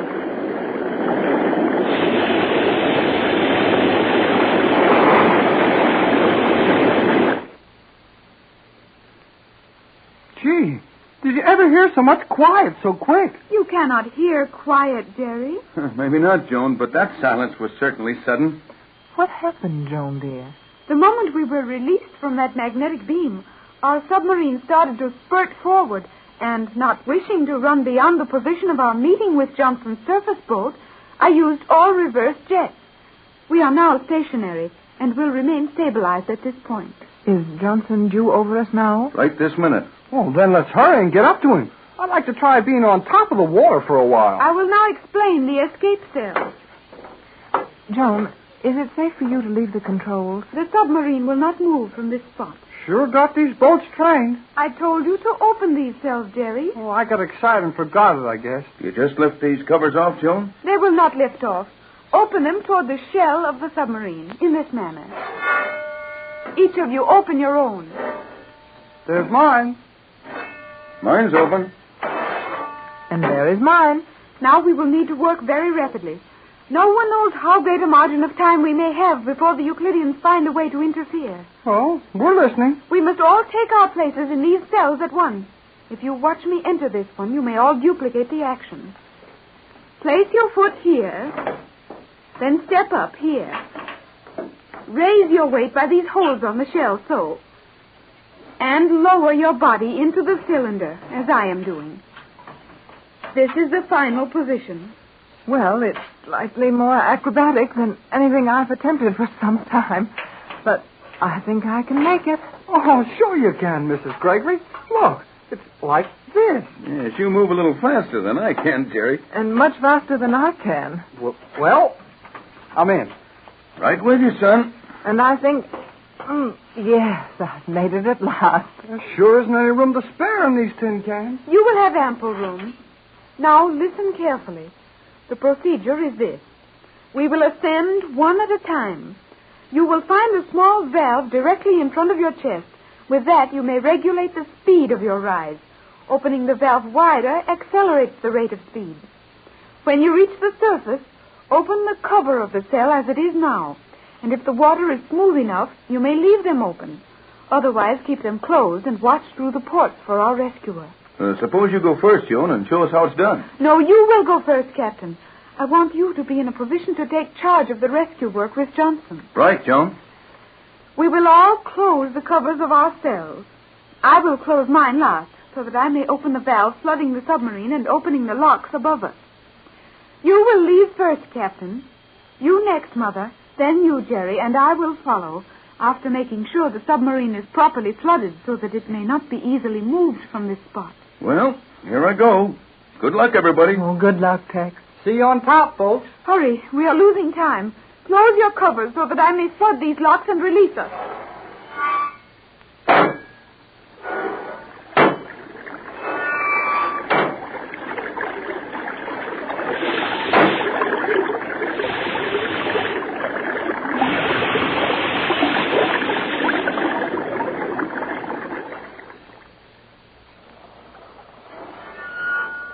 Well, the water's smooth anyway. Not a soul in sight. Is that you, Tex? Yes, Pat. Do you see anything of Johnson? Hey, anybody else floating around here? Not so loud, Jerry. It's impossible to swim with these things. Just stay where you are for a minute. Well, where's Joan? I don't know. Did you hear that? Johnson. Over here, Johnson. Coming right up. I still don't see Joan anywhere. What could have happened? Now, take it easy. She said she had to stay a few seconds behind us to make sure the sub flooded. I'm getting worried about her, Tex. Ready to come aboard? Yes, Johnson, thanks. I'll have to hang onto the gunwale and let this steel cylinder sink out from under me as I flood it. We've got room for them here. If you want to keep one for study. Don't dare. Magnetism. Tell you all about it later. Here I come. You can reach Mrs. Gregory over the stern. And I'll swing the bow around to catch young Hall. Go to it. Now, coming up, Pat. Can you reach the valve to flood that thing? Yes, Tex. I'm all ready. But where's Joan? We'll take care of that later. Here, give me your hand. Now, open that valve up. Now, hang on to my hand. Ready, Hall? As soon as I flood this tin can. Oh, Tex. Back on a real wooden boat at last. And in our own friendly waters. You're all set now, Pat. But, Tex, where's Joan? Hey, come here quickly. Tex, Mrs. Gregory, get over here, quick. Must have seen something. What is it, Jerry? Go for that dark spot, quick. I'll help you. What did you see, Jerry? I don't know, but something came up out of the water, and it didn't look like one of those escape cylinders. Joan. Oh, Joan. Take it easy, Pat. Here I am. Where is Joan? And she's all right. Oh, sure she's all right. That girl can take care of herself. I'll say she can. Here, let me give you a hand aboard here, Joan. Yes, Captain. You're not hurt, are you, Joan? No, Mother. I'm not hurt. But my cylinder was caught by the magnetic bombs. Hey, then how did ours get away? I released the balance of the bombs in order to ensure the stabilization of our boat. And the magnetic force spread more rapidly than I had counted on. It nearly stopped me. And you mean to say you had to get out of that cylinder underwater and come up without it? To be sure I did. Well, that's a little too close. But we're all here. How about getting back home, Johnson? Well, I think we can make about 6 knots in this breeze with nothing but sail. Well, get it on as fast as you can. Come on, Jerry. I can use you. No room for a crew on this small boat. Tex, do you think we'll make it to shore? Well, if Joan's right about how long those magnetic bombs will hold that other boat powerless, I don't see how we can be stopped. That other boat will be stationary for approximately 2 hours, and their radio will be paralyzed for an even longer time. That means we can make the shore, Tex. Even at 6 knots, we can make it in 2 hours easily. Looks like we've done all right, Pat. And we owe everything, all of it, to Joan. I did only what I had been trained to do, Captain. That Euclidean training is mighty good, whether we like it or not. It's almost too good. Well, we're on our way to the mainland. We got all the sail up. If you don't mind, I'd like to sit back here and check up on what it's all about, Captain. I can handle the tiller from here. By all means, Johnson. Sit in. Now that we have time for it, a lot of thanks for some fine work all through this. We're more than grateful, Johnson. You've been splendid. It was like the old days with the captain. I enjoyed every minute of it. Though I must admit it did look pretty black there at times. Oh, well, we've been in some mighty tight places since we left you at the same dock we're heading for now. Oh, Johnson. I'm sorry, Joan. Johnson, this is Joan. Well, young lady, I'm certainly glad to meet you. It is a pleasure, Mr. Johnson. I am very happy to meet the man who can make up code messages with the captain extemporaneously and who always has a boat in the right place at the right time. Well, not always, Joan. We came out right this time, and I'm certainly glad your mother found you. Now, if you'll excuse me, I think I'd better take charge and acquaint Johnson with some of the things we're up against and get his story on this Euclidean who located our home radio station. We'll all keep still, Tex. Go ahead. Well, in the first place, Johnson, there's another submarine down there near ours.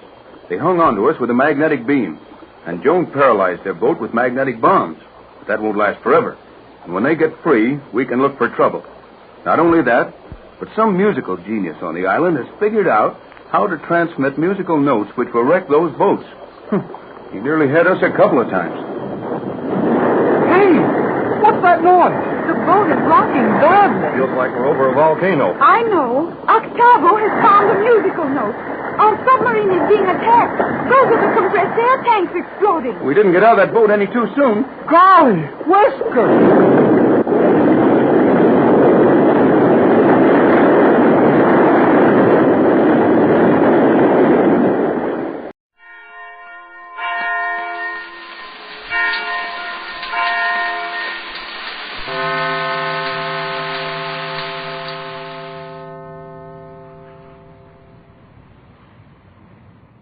Kellogg's Pep, the super delicious cereal, presents the adventures of Superman. Faster than a speeding bullet, more powerful than a locomotive, able to leap tall buildings at a single bound. Look, up in the sky, it's a bird, it's a plane, it's Superman. Yes, it's Superman, strange visitor from another planet, who came to Earth with powers and abilities far beyond those of mortal men. Superman, defender of law and order, champion of equal rights, valiant, courageous fighter against the forces of hate and prejudice. Today, the man escapes en route to San Francisco, unaware that Charles Schroeder, the man he seeks, is in the very town he has just left. We'll learn what happens in a moment. But right now, let's join our good friend, Dan McCullough. You know, gang, I've been so excited about that second series of comic buttons Kellogg's Pep is putting out that I've been busy as anything all weekend. I rounded up all the fellows and girls in our neighborhood to see if they've found any of these second series buttons yet and how they like them. And believe me, they like them. Why, you should hear what the kids are saying about these swell new prices. They're honeys, says Pee-wee. And my pal Rusty said they're the best-looking things I ever saw.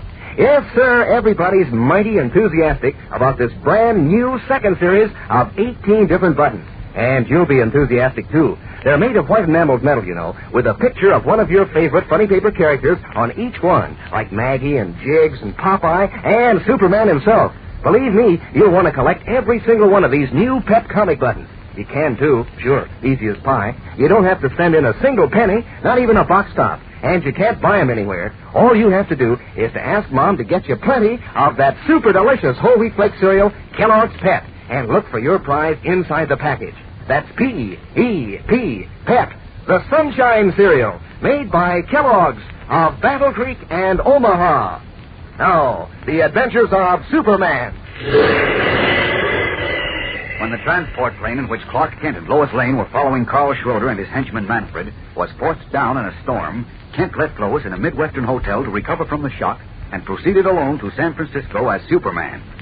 At that time, neither he nor Lois were aware that Schroeder, wanted for the murder of Dr. Chi Wan and the theft of the precious dragon's teeth, had broken his westward journey at the same hotel in order to throw whoever might be following him off the track. As we continue today, Schroeder, who saw Kent leave and then discovered Lois's presence in the hotel, faces the girl reporter after having gained entrance to her room by posing as a friend of Clark Kent's. Listen. Now that you know I'm Carl Schroeder, we are going to have an interesting discussion. Yes, very interesting indeed. May I sit down? Suit yourself.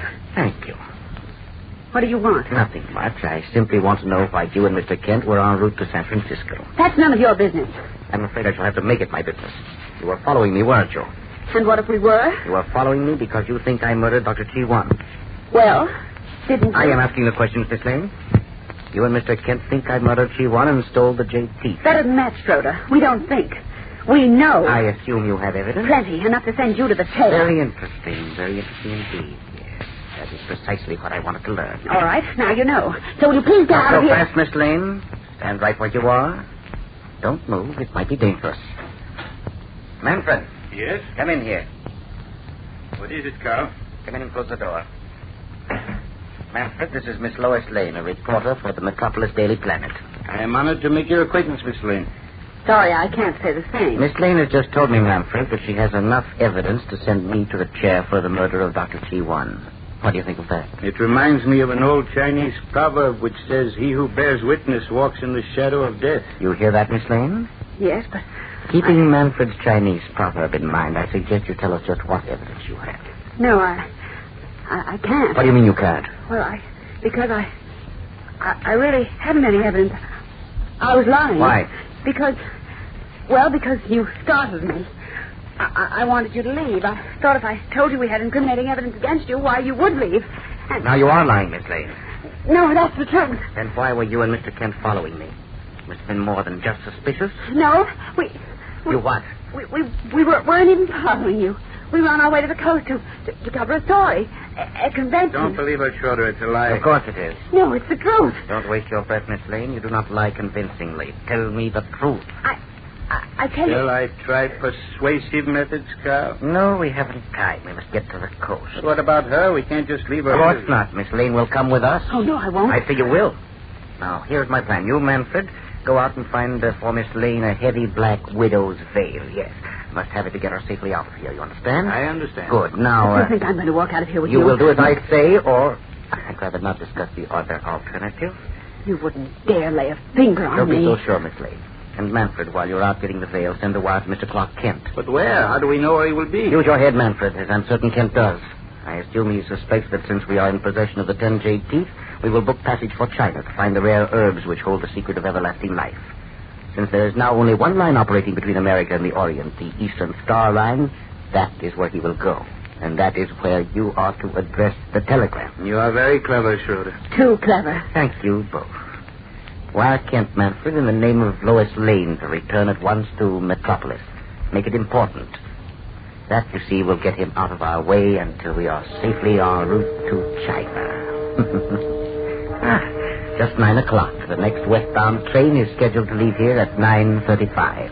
That gives you little time, Manfred. So hurry. I will hurry. Trapped by the cunning foreign agent, Lois Lane realizes that she has no alternative but to accompany Schroeder and Manfred on a train to California, hoping that a lucky break will give her a chance to turn the tables before her captor can make good his escape to China with the precious jade teeth. Meanwhile, back in Metropolis, unaware of what has been going on, Harry White is in his office at the Daily Planet, trying frantically to learn the whereabouts of his 2 star reporters. What incarnation do I have to do to get some information around here? Olson! Olson! Stop guessing me and come in here. Of all the confounded incompetent nincompoops in the world, I think I've got the biggest... Did you hear something about... No, I haven't heard a thing about anything. How can I, with a staff of idiots like I've got? Close that door before I go out of my mind completely. Yes, Chief. I said stop dissing me. Yeah, I'm okay, Chief. But about Miss Lane and Mr. Kent. Well, what about them? Have you found out where they are? No, but... Has anyone found out anything? No. No. That's all the answer I get around here. Doesn't anybody in the whole staff know how to dig up information? Don't I have any real reporters? Yes, There you go again.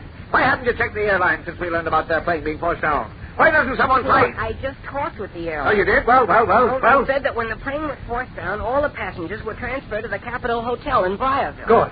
Did you call the hotel? Oh, I tried to, but I couldn't get through to them because... Why? Because there's a terrific storm out there, that's why, and all the lines are down. But they are. Well, that's what the operator said, and she ought to know. Good Godfrey, that's terrible. That's awful. Why, we can't even find out if they're alive or Oh, hurt. they're not hurt, I know that. How do you know? Because the airline reported the plane made a miraculous landing. All passengers and crew are safe. Oh, thank heaven for that. Then what have I been so worried for? Why doesn't somebody tell me things like that? Why am I cursed with an until chapter? Fireworks about. Mr. Kent. In person? No, it can't be. But I thought you... What's the matter with you two? You look like you're seeing a ghost. Whoa, where have you been? Where'd you come from? How'd you get here? When did Whoa. Wait a minute. Calm down, Chief. I can explain. No, you can't, can you? Well, you can't. Well, go ahead. Explain. All right, if you just give me a chance. Well, you sound like a dictionary on a pogo stick. Here's the story in a nutshell. Our ship ran into bad weather near Briarville. We were forced down and taken to the Capitol Hotel. Oh, we know all that. Yes, go on. All right. I left Lois at the hotel in Briarville and continued on to San Francisco. But how could you? The storm... Oh, I hired a private plane, you see. And then what happened? Well, nothing, except when I got to the Eastern Star Line, where I expected to run into our friend Carl Schroeder, I found a telegram from Lois telling me to come back here. From Lois? That's right. Where is she? Well, that's what I'd like to know. What? You mean she isn't here? She didn't get back? No. And what's more, we haven't even heard from her. Now, wait a minute. Is this a joke? Well, what do you think? Sure isn't funny to me. Where are you going, Hank? Where are you going? No time to explain now, Chief. I got a job to do. As Superman.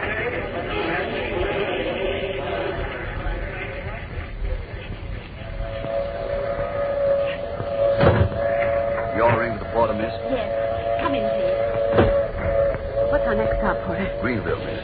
We'll be pulling in there in about 5 minutes. Good. If I give you a telegram, could you send it to me from Greenville? Why, yes, I think so. It's terribly important. Here, now, you can read it. Terry White, Daily Planet, Metropolis. That's right. In trouble. Ford Pacific Flyer. Have police meet train in San Francisco.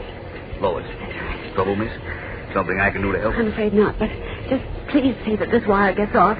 Here's $1. Now, please don't fail me. I'll do my best. Desperate, Lois Lane clutches at a straw in an effort to escape from Carl Schroeder, who holds her prisoner aboard the westbound flyer. Will her plan work? We'll know in a moment, so stay tuned in. Meanwhile, here again is your announcer. Gang, I don't know when, I've got such a kick out of something. So many chuckles as I have out of this brand new second series of comic buttons that now come in packages of Kellogg's Pet. These pictures of your old friends are straight from the funny papers. Look so real they could talk. Take Maggie, for instance, from Bringing Up Father. She has that sly sort of grin she always wears when she's getting ready to make trouble for Jiggs. And Lord Fleshbottom from Moon Mullins in his high silk hat and droopy walrus mustache and black ribbon glasses. Boy, he's bound to hand you a laugh. And Emmy and Olive Oil and Superman himself. Every single one of these second series comic buttons is a humdinger, really worth collecting and wearing pinned on your jacket or dress or cap. Not to mention the swell fun in swapping duplicates with your pals. So, how about it, gang? Better ask Mom to get you some more of that super delicious whole wheat flake cereal, Kellogg's Pet. That's the only way you can get those exclusive prizes. You don't send in any money, not even a box stop, and you can't buy them anywhere, but you'll find exciting comic buttons in packages of P.E.P. Pep, the Sunshine Cereal, made by Kellogg, the greatest name in cereals. Now, back to the adventures of Superman. Forced to accompany him on a train en route to San Francisco, Lois Lane makes an attempt to outwit Carl Schroeder by asking a porter to send a telegram for her to Perry White. But as the obliging porter leaves her Pullman compartment, he is approached by Schroeder. Porter? Yes, sir. If the young lady in this compartment happens to say anything peculiar, pay no attention to her, please. She's sick. I see, sir. But she didn't say anything peculiar. Just asked me to send a telegram for her from Greenville. She did, eh? Now, let me see the message, please. Oh, it's all right. I'm her doctor. Oh, here it is, sir.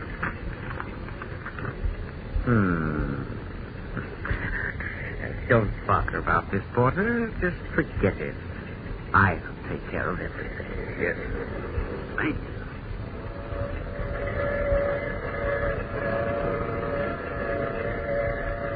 His face impassive, Carl Schroeder crumples Lois Lane's message to Perry White and slips it into his pocket, while Lois, unaware of what has happened, keeps her fingers crossed. Can Superman pick up the trail in time to help Lois and prevent Schroeder from leaving the country with the 10 precious bits of jade, the dragon's teeth? We'll know tomorrow, so don't miss the next thrilling episode in The Mystery of the Dragon's Teeth. Tune in, same time, same station, and follow the adventures of Superman. Faster than a speeding bullet, more powerful than a locomotive, able to leap tall buildings at a single bound. Look, up in the sky, it's a bird, it's a plane, it's Superman! Now, just a short message of congratulations to the Campfire Girls organization. 34 years old this month. In their groups, Campfire Girls are learning to be good citizens, good friends, and good homemakers. Just keep up the good work. And fellows and girls, be sure to follow the adventures of Superman. Brought to you every day, Monday through Friday. Same time, same station, by the grand old Kellogg Company of Battle Creek. Superman is also a copyrighted feature appearing in Superman DC publications. Say there, gang, have you heard? Kellogg's Variety is back. That's the grand 10-package assortment of 6 famous Kellogg cereals that makes breakfast so much fun. Why, it's like eating in a restaurant where you can choose from a whole list of your favorite cereals, each one in your own private package. And Mom's sure to be Kellogg's Variety is back. Show her how you can eat right out of a swell new Kell Bowl pack. She'll like not having to wash dishes. So ask her to hurry and get Kellogg's Variety right away. And be sure to be with us tomorrow for the thrilling adventures of Superman. This is the Mutual Broadcast. Able to leap tall buildings at a single bound. Look, up in the sky. It's a bird. It's a plane. It's Superman. Yes, it's Superman, strange visitor from another planet, who came to Earth with powers and abilities far beyond those of mortal men. Superman, defender of law and order, champion of equal rights, valiant, courageous fighter against the forces of hate and prejudice. Today, it would seem that Carl Schroeder and his henchman Manfred have outwitted Lois Lane and the Man of Steel. We'll learn more about it in a moment. But right now, let's join our good friend, Dan McCullough. Say, I'm telling you, gang, these new second series comic buttons, the new prizes and packages of Kellogg's Pep, are just about the most fun that ever happened. In the first place, they're old familiar favorites. You know, pals you've been following in the funny page for a long time, like Andy Gump and Popeye and the Little King and Superman, of course. And they're done up in full comic strip colors, painted clear and bright as anything on gleaming white enameled metal buttons, the kinds you pin on your shirt or your dress or cap for everybody to see. Then there's the exciting fun of seeing which button will be inside every time Mom opens a new package of Kellogg's Pep. If it's a duplicate, you know, like a Pep comic button that you already have, why, that's even more fun, because then you can shop around among your pals and see who has the duplicate to trade with you. Yes, sir, collecting Pep comic buttons is a mighty thrilling hobby. And the best part is, you don't have to send in a single penny for these exclusive prizes, not even a box top. And you can't buy them anywhere. All you have to do is to make sure Mom keeps stocked up on that super delicious whole wheat flake cereal, Kellogg's Pep. Get your prizes, gang, from P.E.P. Pep, the Sunshine Cereal, made by Kellogg's of Battle Creek. Now, the adventures of Superman. With Clark Kent lured back east by a false telegram and Lois Lane an unwilling passenger on a westbound express, it looks as though Carl Schroeder and his henchman Manfred stand a good chance of escaping to China with the dragon's teeth, 10 pieces of precious oriental jade that hold the secret of everlasting life. As our story continues today, Lois is alone in a drawing room on the train, having just given the porter a telegram to be sent to Perry White. But unknown to Lois, Schroeder had intercepted the porter and destroyed the telegram. Smiling now, Schroeder approaches the drawing room door. So, Miss Lois, you'll try to put one over on Carl Schroeder, huh? Come in. Good evening, Miss Lane. What do you want? Oh, I just stepped in for a moment to see how you're getting along. You don't have to worry about me. Oh, but I do worry. You're very clever. Get out of here. Get out or I'll ring for the porter. That won't help you, Miss Lane. The porter understands everything now. What do you mean? I've explained to him that you're sick, but you're not responsible for the things you do or say. Why, you... Don't excite yourself, Miss Lane. Get out of here. Get out! I shall remain with you until the train pulls out of the station you're coming into. You see, I don't trust you now. Not after the little trick with the telegram. Oh, you know. Yes, I have it here in my pocket. Don't try anything like that again, or you may find yourself in trouble. Why are you taking me with you? What are you going to do with me? That we will decide when we reach our destination. You've got the jade, you've got the dragon's teeth. What more do you want? We want to make sure we keep the jade until we are out of reach. Pull that window shade down, Miss Lane. No, I won't. I said pull down that window shade. No. Help! Help, you little fool. Help, police! Open up in there. One moment. He's keeping me prisoner, conductor. The young lady's not well. That's a lie. Now, wait a minute. His name is Klaus Schroeder, and he killed a Chinese back east, and he frozen dragon's teeth. You see, conductor, she isn't making sense. Please believe me. I'm taking her to a doctor in California. He's lying. He killed the man. He's a murderer. Maybe I'd better get a car. Yes, please call one. As you wish, conductor, but anyone can see the poor girl is not in her right mind. Speaking of dragon's teeth. It's true. He stole the dragon's teeth. He did. I guess you're right. Sorry I bothered you. No, don't leave me. Oh, Lois, you can't go out. Thank you, conductor. You made a very valiant attempt, Miss Lane. I will leave you now, but remember, you're being watched constantly. Good night.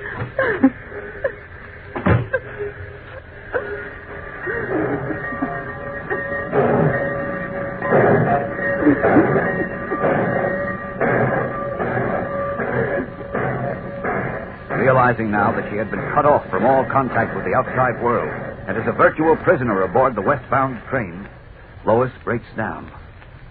Meanwhile, back in Metropolis, Clark Kent, suspicious of the false telegram which had brought him back, is about to go in search of Lois as planned, when a thought suddenly occurs to him. Wait a minute. Just because someone sent me a phony telegram signed Lois Lane and telling me to rush back to Metropolis doesn't necessarily mean that she's in any danger. Oh, I think it might be a good idea first to check the hotel in Briarville where I left her. Yes, please. Look, miss, get me the Capitol Hotel in Briarville. I am very sorry, sir, but I'm not allowed to put through long-distance calls except... Yeah, I know. Just members of the staff. Well, what do you think I am? I don't know, sir. Who are you? Well, I'm this is Clark Kent. Mr. Kent? That's right. Now, will you please put the call through... Oh, I'm very sorry, Mr. Kent. I didn't recognize your voice. You sounded so low-lying. Yeah, but... a little laryngitis. It gets me every now and then. Oh, that's too bad. You should ought to try taking some vinegar. You know, that's very good if you put a little Yes. salt in it. Some other time I'll try. Yes, right now I must get through to Briarville in a hurry. It's very urgent. Hey, what's going on out there? Mr. White said it's very urgent, too. Did he put a call in? He said to keep trying until I got Miss Lane. Well, what's holding you up? Well, gee whiz, Mr. Kent, after all, I'm not a magician, you know. I'm sorry. Oh, what are the chances of getting through? Long distance says in 5 minutes. Okay, well, call me as soon as you get it, will you? 5 minutes. Well, that can't make so very much difference. I think I'd better wait. 5 minutes later, again in his guise and garb of Clark Kent, Superman is back in Editor White's office when the telephone rings. Well, that may be your call now, Chief. You take it, Kent. I'm too upset about Lois being missing. Okay. Editor White's office. All right, put him on. It's the call, Chief. Good. Hello. Yes, this is Clark Kent of the Daily Planet. That's right. Can you tell me whether Miss Lane is still registered at the hotel? Lane. Lane. That's right. I'll hold on. I hope she's there. All right. Yes. What? Oh, she did. When? I see. Whom was she with, you know? Well, just a minute. Will you repeat that, please? I see. All right. Thank you very much. Goodbye. Is she there? No, she left early tonight with 2 men. 2 men? I'll wager anything one of them was Carl Schroeder. Kent, what does that mean? It means that somehow Schroeder and his henchmen got to her. It means that they took her with them. Oh, what are we going to do? I can see it all now. I suspected that telegram from Lois wasn't on the level, and now I'm sure. This is what happened. Schroeder wired me and Lois's name to get me back from San Francisco. What's the difference? What happened? Where's Lois? How can we reach her? Well, the clerk said they must have taken the Pacific Flyer. No planes were running, and it was the only train out of Briarville tonight. Well, I'll have that train stopped and every inch of it searched. No. Operator. Wait a minute, Chief. Wait, don't do that. Schroeder's no fool. He'll manage to slip through. I've got a better idea. Never mind, operator. What's the idea, Kent? Briarville is more than 1,000 miles from Schroeder's destination, San Francisco. The fastest train can't make it in under 10 hours. Well, what's your idea? I'll hop a plane and get to San Francisco before the train arrives. Then I'll meet Schroeder at the station with the police. All transport planes are grounded. You know that. And anyway... I can hire a private plane. Nothing can get you there in time. I'll get there, believe me. No. We can't take a chance. There's too much at stake. But we won't be taking any chances. Now, look here, Kent. You're a smart boy, but there are a few things that you cannot do. You'll And one of them is whiz through the air like a bullet. Well, all right, maybe not. But the private plane I mentioned can make the trip in 9 hours, maybe less. Are you sure? Positive. All right, we'll chance it. Fine. But I'll go along with you. Oh, but you can't, Chief. Oh, why not? Well, it isn't safe. Well, if it's not safe for me, it's not safe for you. I don't mean that it isn't safe. Well, what in the heaven's name do you mean? Well, you see, it's only a 2-passenger plane, Chief. That's the reason. There's just room for the pilot and 1 passenger, and since I can stand a trip like that better than you can... All right. Get going. But get this straight. Notify me the minute you contact Lois. Okay. So long. Racing into the Daily Planet locker room, Kent strips off his street clothes and reveals himself in the blue costume and brilliant red cloak of Superman. He waits for a moment to see that no one is observing him, then strides quickly to a window. I can catch that Pacific Flyer long before it reaches San Francisco. This is one time, Schroeder, that you've bitten off a little more than you can chew. Up, and away! Leaping high above the city of Metropolis, Superman heads west on the trail of the Pacific Flyer. We'll return in a moment to learn what happens. But first, here again is your announcer. You know, gang, people in ancient times used to think the sun so important, they used its picture as a symbol of goodness and light. And that might hold for nowadays, too, because the sun makes that wonderful sunshine vitamin D for you that helps build strong bones and teeth. But the sun doesn't do such a good job this time of year. That's one reason Mother wants you to eat plenty of Kellogg's Pep, because this sunny golden toasted cereal gives you your daily minimum need of sunshine vitamin D in every breakfast bowlful. Vitamin B1, too, more than twice as much as in sun-ripened whole wheat, plus loads of downright sunny, crisp goodness. And an exciting prize, too, in every package. Now it's the brand new second series of comic buttons all the gang's collecting and wearing pinned on their jackets or dress or cap.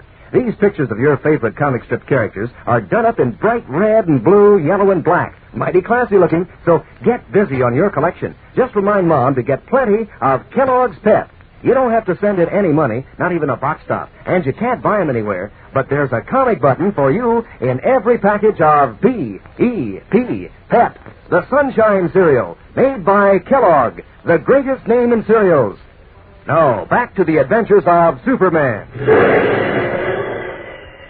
In pursuit of the Pacific Flyer, in which he is now certain Lois Lane is being held a prisoner, Superman calls on every ounce of his great strength as he heads west. Meanwhile, aboard the streamlined train, Carl Schroeder and his henchman Manfred are conversing in the corridor outside Lois's locked drawing room. Manfred, Yes, Carl? I've been thinking about that telegram Miss Lane tried to send. So have I. It was a close call. Too close. We can't afford to fail now, Manfred. Once we have in our possession the 10 Chinese herbs mentioned by the dragon's teeth, we will own, you and I, a medicine that will cure all disease. But in the meantime, what about the girl? I think it best not to take any chances. That telegram sent the police would have been waiting for us when this train pulled into San Francisco. And it is possible that even without the telegram, her friends, that reporter Kent and others, have given orders to watch all trains. Then what do you suggest? The next stop is a place called Carson City. They arrive there in 10 minutes. We'll get off with Miss Lane, hire or buy a car, and proceed the rest of the way by automobile. Sounds like a good idea, Carl. A very good idea. See that Miss Lane is ready to leave within 10 minutes. 10 short minutes. Will Superman arrive before Lois is taken off the train at Carson City? Or once again is he going to lose Carl Schroeder's trail? There's excitement ahead, so be sure to listen tomorrow. Same time, same station. Tune in and follow The Adventures of Superman. Faster than a speeding bullet. More powerful than a locomotive. Able to leap tall buildings at a single bound. Look, up in the sky. It's a bird. It's a plane. It's Superman. Fellows and girls, be sure to follow the adventures of Superman. brought to you every day, Monday through Friday, same time, same station, by the grand old Kellogg Company of Battle Creek. And for other thrilling adventures of Superman, see your local newspaper. Superman is also a copyrighted feature appearing in Superman DC publications. Want to hear a scoop?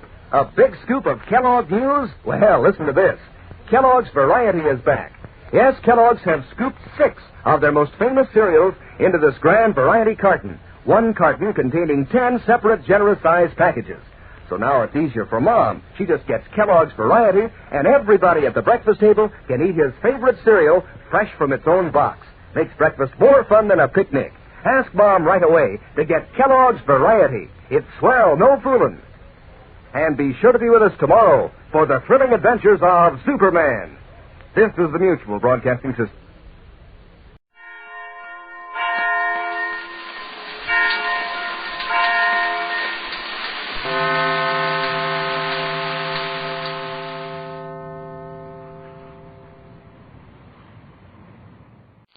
Finding life rather dull, dreaming again of exotic places, wishing you were somewhere else? We offer you Escape.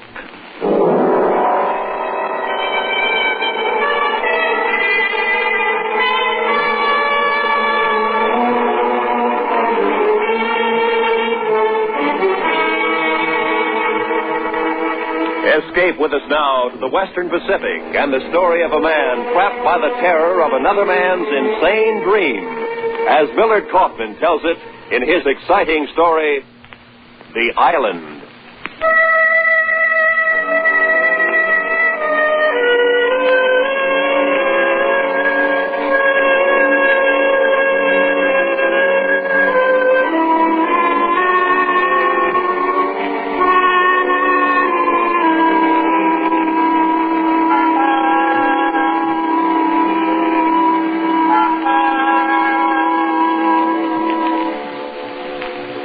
The problem was, what could I do with Robert Lacey? You happen to have a dream book handy with all the charts and categories precisely arranged in alphabetical order? In it you'll find a dream for loneliness about girls in soft summery dresses. You'll find a dream for hunger, a 2-pound steak, perhaps smothered all over with lamb chops. There are dreams for the traveler of a hometown far away and long ago. But find me a dream of a place you've never seen, a place that doesn't exist. Awake or asleep, that was Lacey's dream. Corporal Robert Lacey, 2nd Battalion, 4th Marines. A harmless enough dream, I guess, and not to be taken seriously. Or so it seemed until that night when Lacey's dream became my problem. May it was, 1945. In a little wood on Okinawa.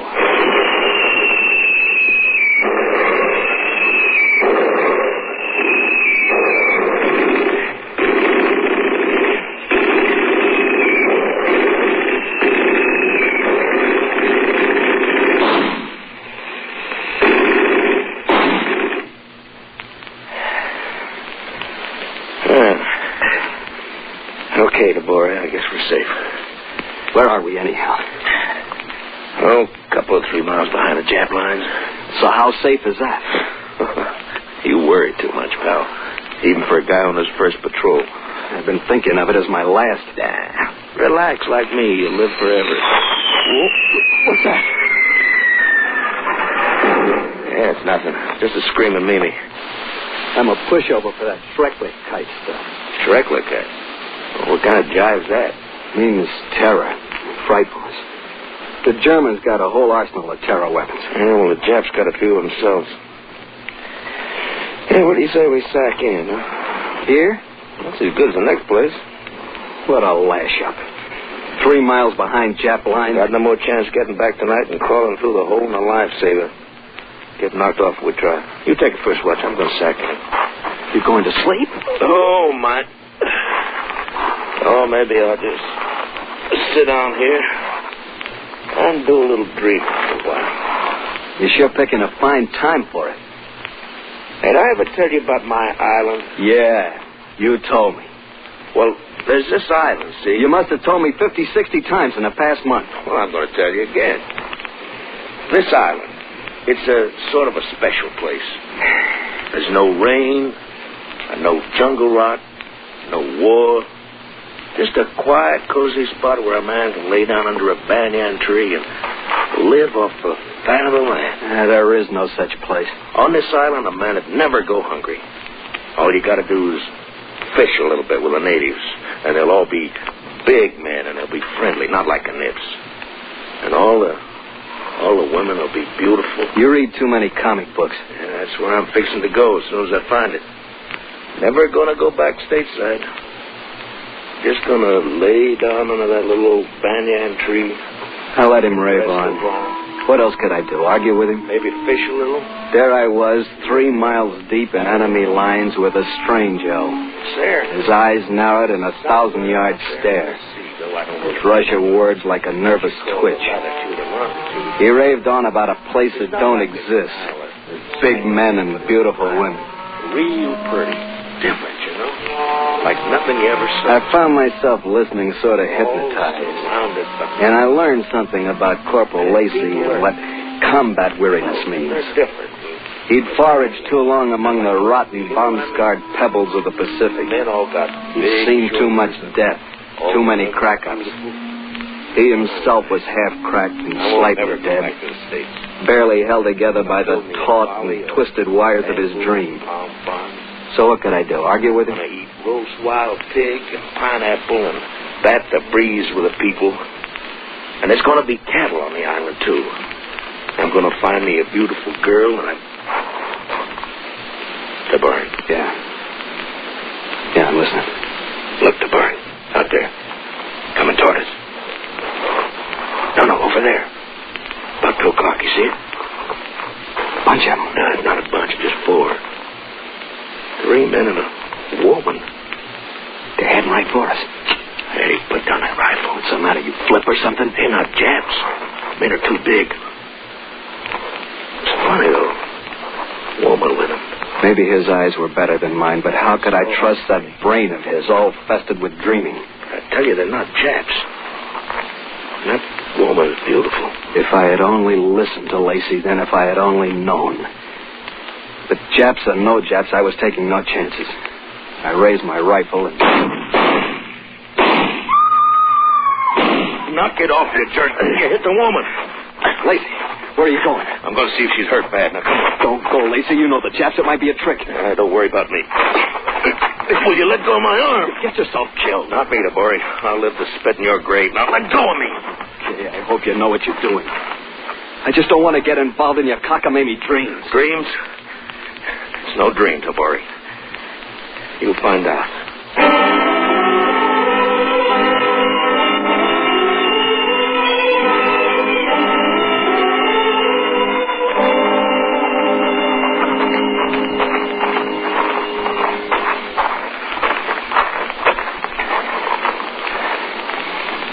Okay, Lacey. So where is she? That's funny. Must be around here somewhere. Maybe she did. What's that? It's coming from over there. Come on. Now, here she is. She's scared of us. It's all right, lady. Go away. Go away. No, we ain't gonna hurt you, lady. I hurt you. I hurt you. Maybe she's armed. No, she's bluffing. Break out your first aid kit. Here. That's a boy. No, look, lady. Let me fix your arm, huh? See? We got bandages and adhesive tape and penicillin. She don't get what you're talking about. She gets the idea, all right. That's right, lady. Nah, it's not going to hurt you a little bit.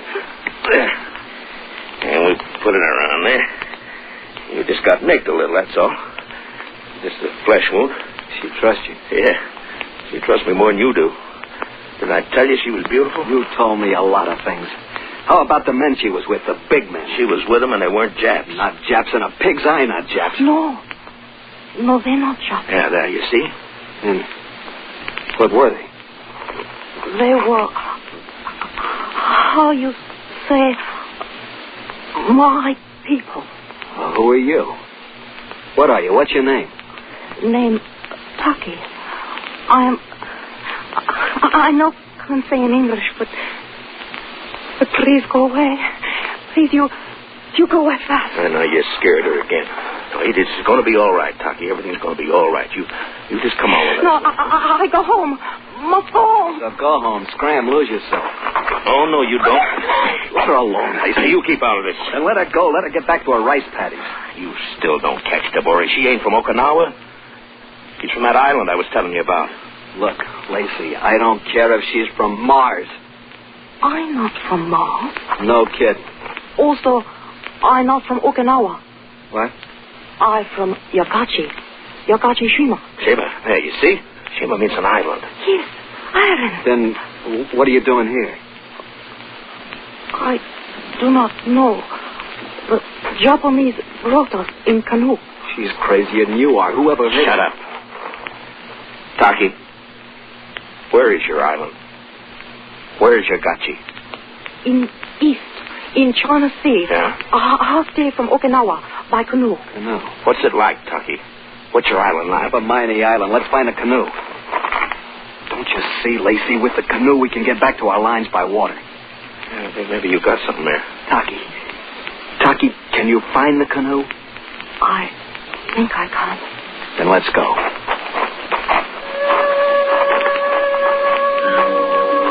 She led us on through the wood. A lopsided moon came up, and its ray filtered through the clouds and down through the jagged trees.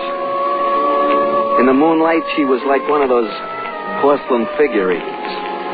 Delicate, with a peculiar tint to her skin, unlike anything I'd ever seen before.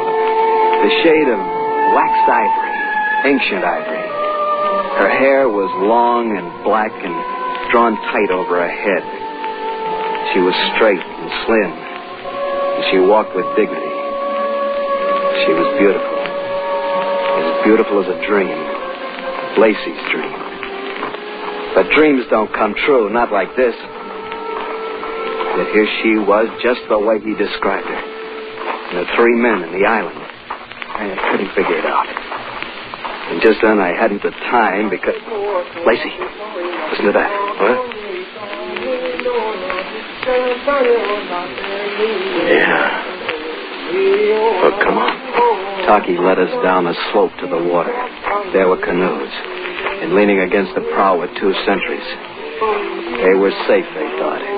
3 miles behind their line, snug as 2 bugs in a mosquito net. They were so safe they didn't know what hit them.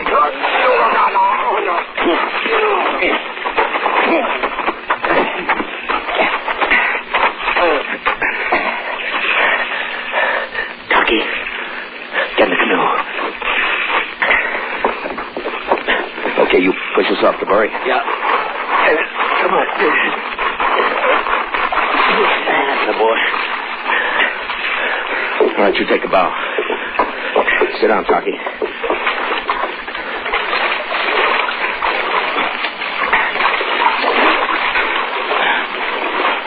Where to? Straight out in the channel.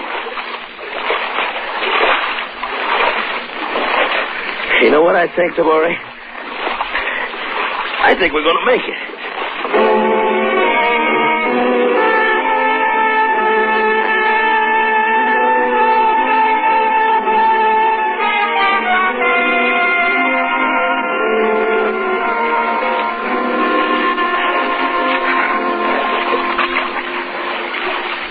Oh. Okay, Labori. We can take it easy now. I'm not taking it easy until we cross our perimeter. Yeah? Well, just how you going to tell at night? With your Zippo lighter? Oh, lay off. Maybe you think I got neon signs, huh? Well, maybe we'll see a landmark or something. Yeah. Well, the trouble is distance doesn't fool you at night. We're liable to paddle into a platoon of nits. What do we do, Lacey? Well, we'll stand by till morning and head for our convoy. We'll ride ashore in style and on LST. I don't know. I think it'd be better... Well, look, whatever you think, you're outvoted. You've outvoted 2 straps to 1. Pulling rank, Corporal? Why not, knucklehead? This ship's got 1 skipper, and I'm it. You are. If I want any stuff out of you, I'll knock it out of you. I'm warning you, don't foul up this detail.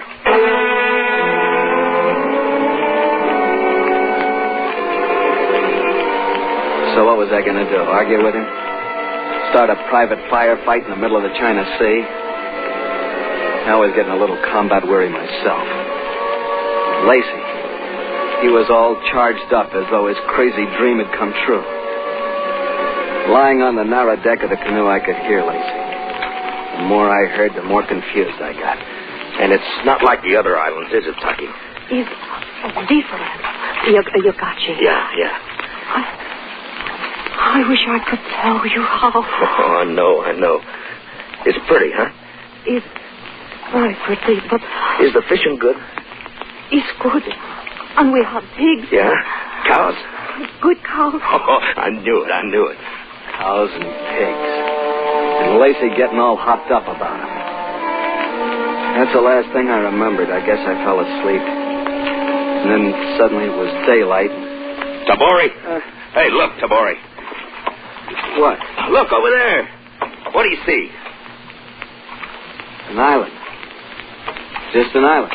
It's not just an island. That's my island. What's so special about it? Well, look at it. See, it's surrounded by mist, just like I said. Tell it to the troops when we get back to Okinawa. Stand by for a ram, Tabori. We ain't going back to Okinawa. Now, wait a minute. I don't want any more trouble out of you. Then don't make any, or I'll... Where? You looking for your rifle? Well, don't bother. Because I got it right here. Now, you get up forward. You're crazy. Move! You know, you're flirting with a Purple Heart. That's the boy. All right, now lean on that paddle. That's right. We're heading for Yogachi.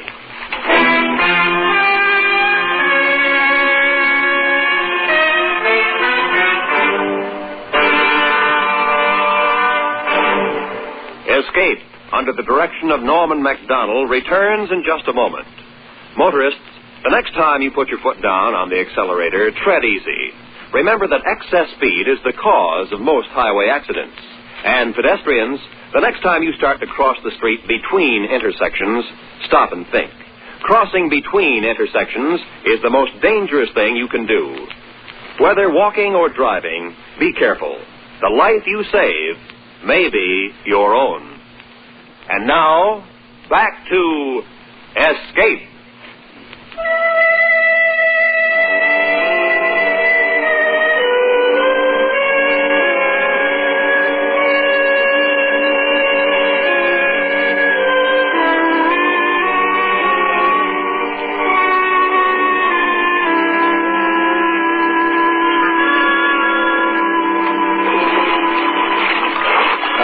Straight to Coral Beach at Yogachi about 4 hours later. It was a lovely island with terraced hills and patches of tilled soil checkering the greenery.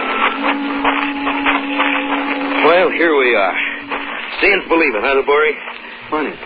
So close to Okinawa, and this place looks like it never heard a shot fired in anger. Where are your people, Taki? Long way over here. But you must not come. You go back now. Oh, no, not me. I'm sticking around. How about you, Tabori? You came this far, I'll sweat it out just for the laugh. If you're going to laugh out of the wrong side of your face. What do you mean? Just a figure of speech, Taki. Let's go. So there I was, caught up in Lacey's dream when all the time I should have taken off at high port for Okinawa. I should have known better, but I didn't. And what you don't know can hurt you. Plenty. Hey, look. Look at that cow. Could eat her down to the hooves. Oh, I tell you, I'm going to live off the fat of the land. The trail snaked upward. Pine trees and casuarinas rattled in the sweet, strong wind from the China Sea. Their cones lay along the footpath, and in the fields were raspberry bushes. There were lilies in the swordgrass and scarlet flowers. All very nice, I suppose, but I was looking for people. The big men of Lacey's dream. The girls all as lovely as the girl beside us. I was tense with expectancy at each bend in the trail, but Lacey's tensions had vanished. He lost them because he'd found Taki. Robert Lacey. Oh, Taki. My name's Lacey. Now try it again. Gracie. Lacey. L. Like in, this is a lily. You are a lady. You're loco. Tabori, I'm going to slug you. You're so funny, Gracie, when you're mad. Oh, you laugh nice, Taki. It is first time in 5 years. It is first time I happy. Maybe you was waiting for me to make you happy. Like I was waiting for you. What do you mean, Gracie? Well, I mean, here. This is for you. Why you give me flower? I love you, Taki. No. No, you cannot. But why? You don't know. I don't know how to say, but you don't know me. Oh, I know you. I've been dreaming about you for 2 years. I always knew I'd find you. I never forget what you say. I'll never let you forget. Oh, Lacey. Lacey, honey. L like in love. They walked on together, the tall Marine and the slim girl with the ivory skin, with the flower in her hand. Now and then she'd look at the flower, and then she'd look at Lacey, and a pained expression clouded her face as though she didn't understand. But I did. The loneliness, the weariness, the refuge in a dream. Very soon now that dream would burst like a bubble or become reality. I had to find out.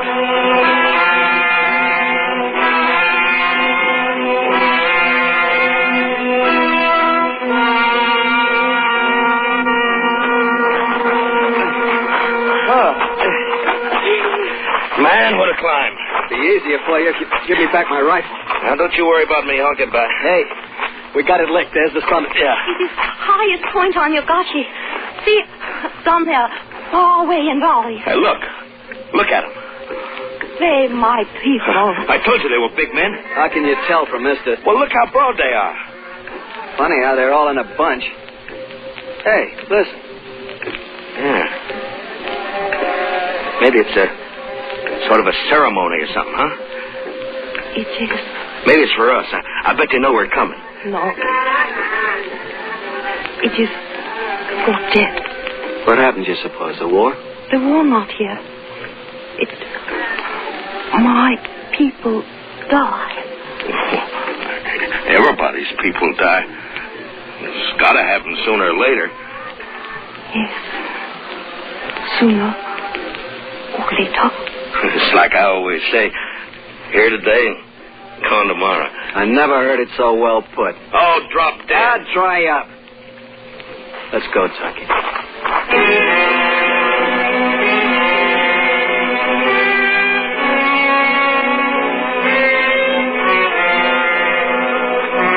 We went down the mountainside, down to a cape that jutted into the Pacific like a gnarled finger of doom. Far away we saw a village. We headed toward it through the sunless gorge. At the far end was a thatched hut. It looks like it's empty, as any fool could see. You wait here. I come back soon with head man. He speak English good. You gonna stay here with me, Tavori? No, Lacey. I just want one good look at your big men and beautiful women in their native habitat. Then I'm off for Okinawa. You still want proof, huh? Yeah. There's something strange about this place. I want to know what it is. It's not strange. It's just different, like I said. You're all fouled up in a dream, Lacey. I'm not sure what it's all about, but I gotta find out. It'll drive me crazy the rest of my life. You mean crazy like me? I didn't say that. Since we left Okinawa, you've been giving me a bad time. It was mutual. Now you call me crazy. I know what I said. I know what you think. And I know what you'll do. Once you get back to Okinawa, you'll tell the MPs I went over the hill. You'll tell them where I am. And they'll come after me. You are crazy. I'm just crazy enough to make sure you keep your trap shut. You remember, Tabore, I said I'd be around to spit in your grave? Hey, Lacey, stop kidding around with that rifle. I ain't kidding. I'm going to kill you. No question about it. He wasn't kidding. He slid back the bolt of his rifle and it sprang forward, a cartridge in the chamber. I'm going to kill you, Tabore. But first, you're going to see I was right. I want to see the expression on that smart-aleck face of yours when you admit it. And then I'm going to kill you. Now get back in that corner. Keep your mouth shut.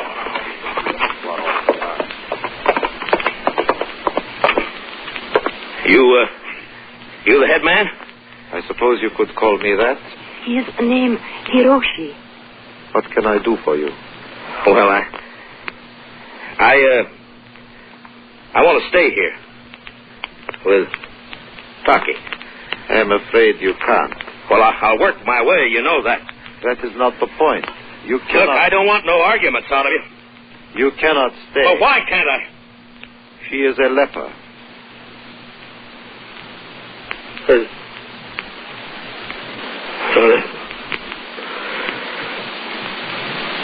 She's so beautiful. I know, son. But in 3 years, 5 years... Taki?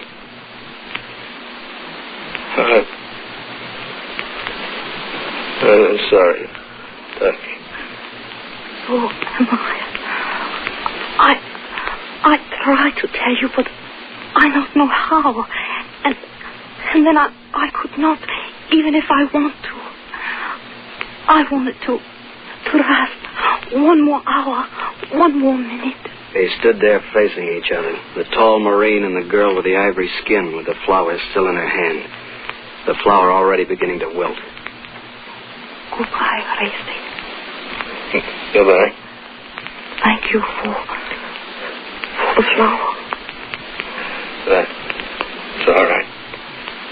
I never forget you. I won't forget either. It was like a dream come true. For a while it was. Goodbye.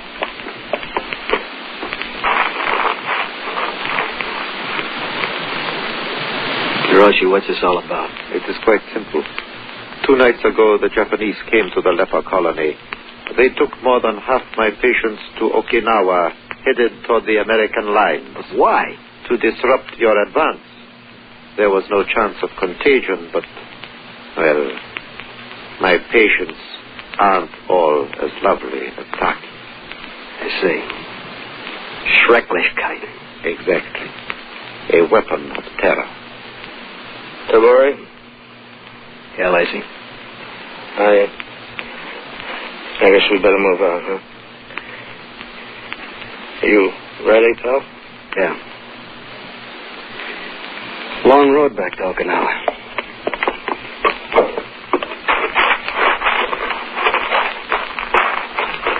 For me, the road back is longer than that.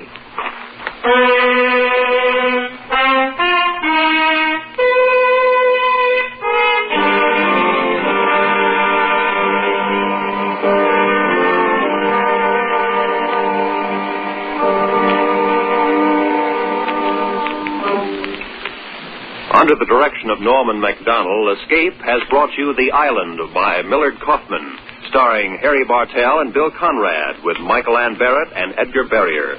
The special music for Escape is composed and conducted by Leith Stevens.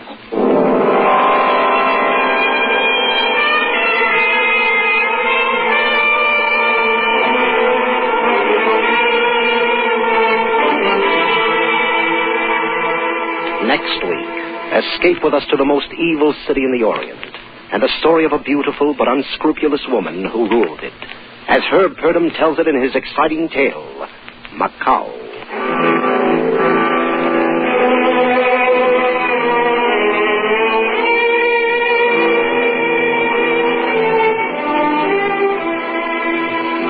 He's coming up next on most of these same CBS stations. Yours truly, Johnny Dollar. You want to hear every exciting minute of the Fairway matter in which 13 die when one man is marked for murder. It's one of Johnny Dollar's most exciting insurance investigations in which he turns in a masterful expense account as well as masterful deduction. Stay tuned for yours truly, Johnny Dollar, next on most of these same CBS stations.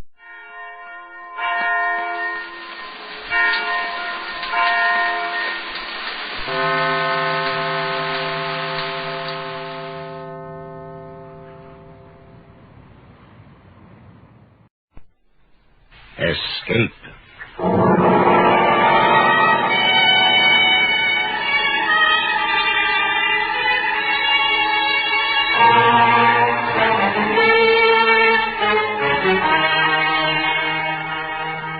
Escape with us now to the most evil city in the Orient and the story of a beautiful but unscrupulous woman who ruled it, as Herb Purdom tells it in his exciting story, Macao.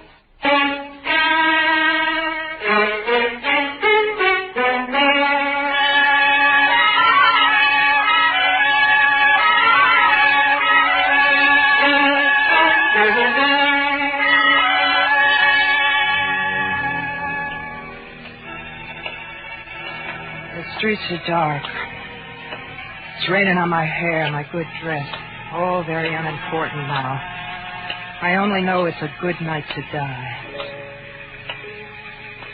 Where do you begin a story like mine? I think it began when the devil gathered the filth and evil of the world. He shaped it into a city and placed it on the south coast of China. He named it Macao.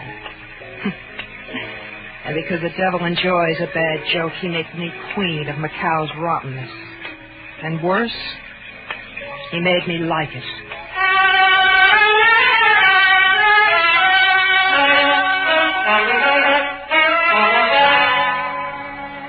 Maybe you've wanted something. Wanted something so bad you'd kill to get it. I did. I wanted a city. This city.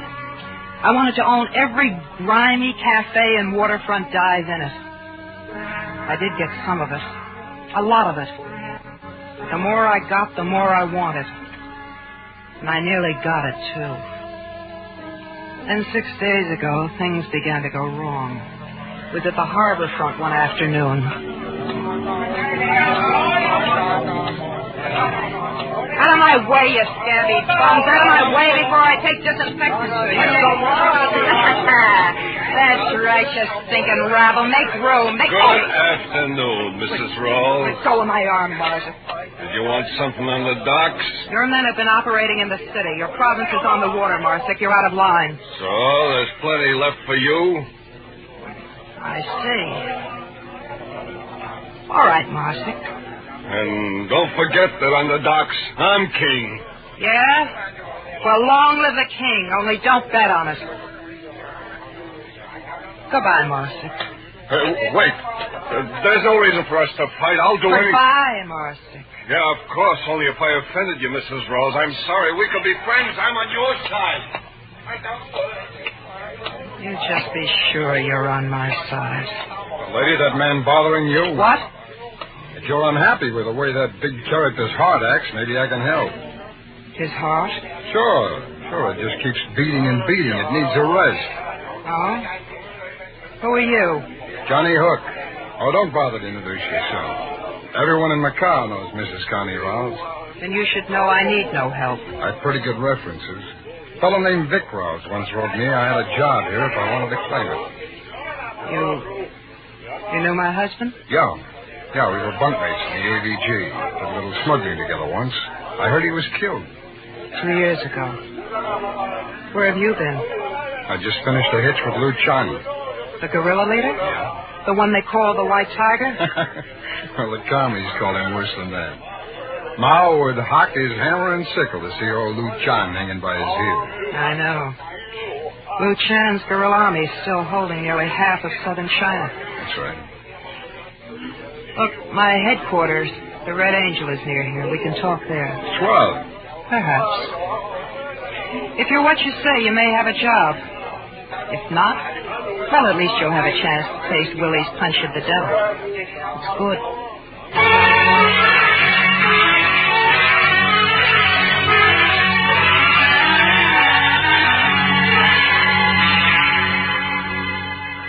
ingest. Add a jigger and a half of cognac and a dash of bitters. Then take the lemon, twist, and rub it gentle. That's very important. You rub it gentle around the rim of each glass. See, most guys toss the twist into the drink, but that way, it's too strong. All you want is just the stink of the lemon.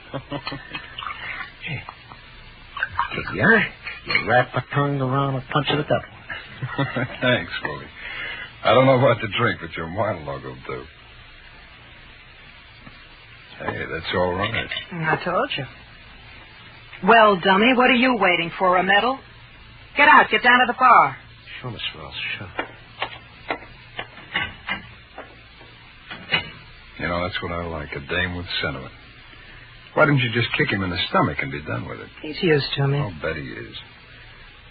You're pretty, you're smart. I can see why Vic married you. But how do you run a setup like this? Vic spoke Cantonese. He knew the people. You? It isn't necessary. All brain work, huh? Well, honey, you gotta be human, too. You gotta understand feelings. Like this one, for instance. There. Is that all? No. Well, I'm liable to kiss you again. Fusang. What? Well, sliding panels. Who's the Chinese gun toter? The name is Fusang, foolish one. Huh? You look a little old to be playing games. Honey, aren't you being a little melodramatic over a kiss? Shut up. Oh, now, look. Shut up. You think you're tough, Johnny Hook. Too tough to obey a woman. Well, Fusang, teach Casanova the penalty for misjudging me. Oh, now, hold up, sister. All I did... Give him another one, Fusang. I don't want him to make a mistake about me again. As you wish.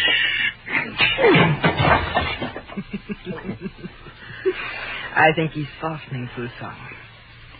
Pull his head back. He's dripping blood on my rug.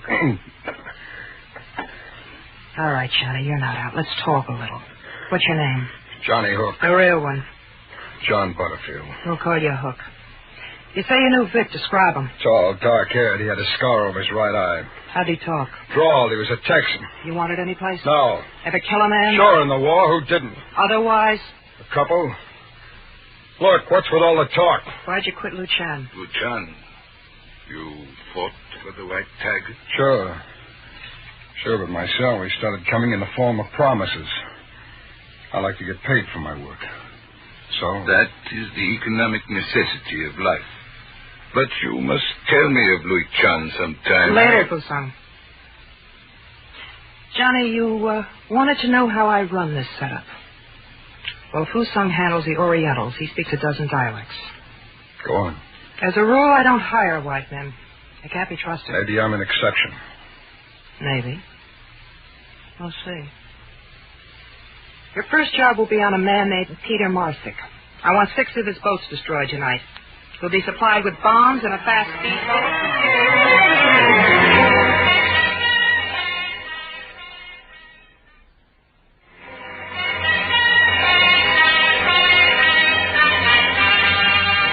While I talked, I watched.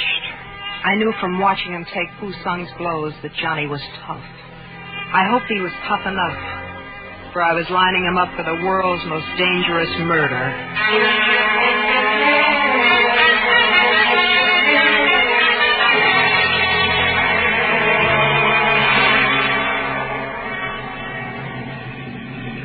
It is dark, little one. We can still see Johnny's boat ahead.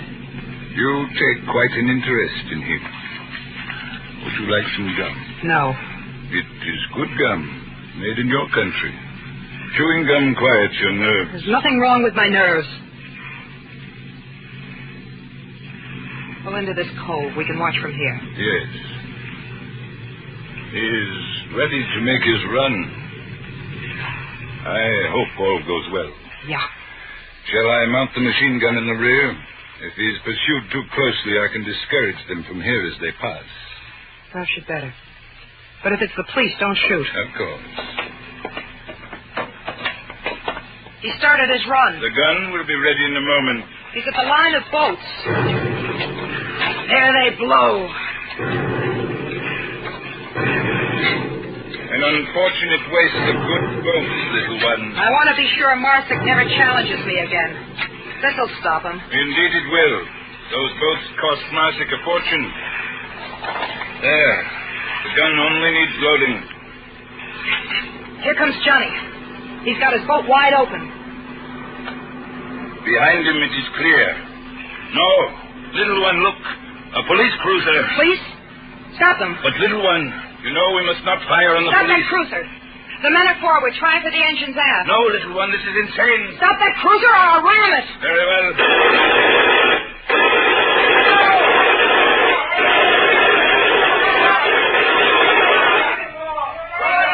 You did it. They're on fire. They're jumping. Please, little one, let us go. Yeah.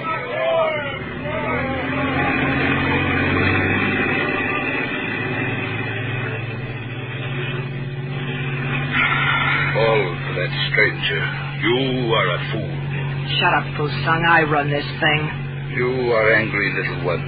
We will discuss it later. No more disaster. I'm out of gum. You just started a new stick. It is unfortunate, but I swallowed it.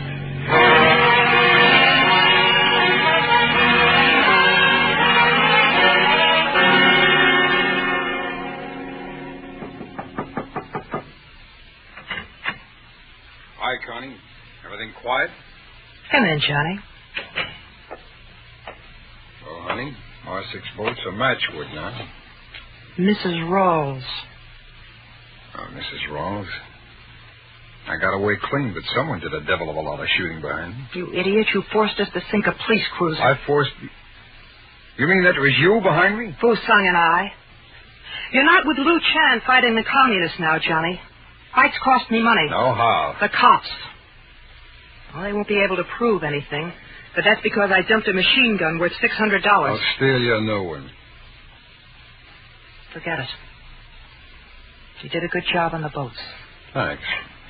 Little one, Inspector Kaiwan, downstairs in the club. Thanks, I'll be down. Johnny, you better get out of here and stay out for a day or so. Use the back stairs. Right.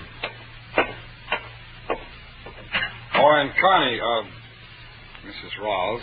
Yeah? Thanks. For what? My life. It's not much, but I like it. You know, if I can keep you around, I may die a natural death yet. I gave Johnny 3 minutes, and I went down to the nightclub. The Red Angel wasn't only a good front, it was something else. Something special. Just for me. It was smoky enough for a 5-alarm fire. And the combined smell of liquor, perfume, and unwashed bodies was enough to make a buzzard back off. But to me, the Red Angel had never lost its fascination. I wouldn't have traded it for heaven. Mrs. Rawls, Inspector Kaiwan. We've met. On many occasions. Yes, indeed. The number of our meetings has not dulled my enjoyment of your beauty, madam. Yeah. A drink? Thank you. No. It is my sad duty to try and discover proof of your activities last night. Yes. If you were I, would you use trickery or threats? Fusung has given me your alibi. Your boats, of course, have been prepared for our visit. Is that all? I would like to chat for a while. Perhaps I can trick you. You've had your visit. Unless you bring a charge against me, get out. Cops give the place a bad smell. Is it possible? Nevertheless, a year ago, you were more cautious with me, madam. You have given me hope at last. Hope? What hope? The most powerful drug in the world is power. The addict destroys himself. And you, madam, have become an addict. Good night.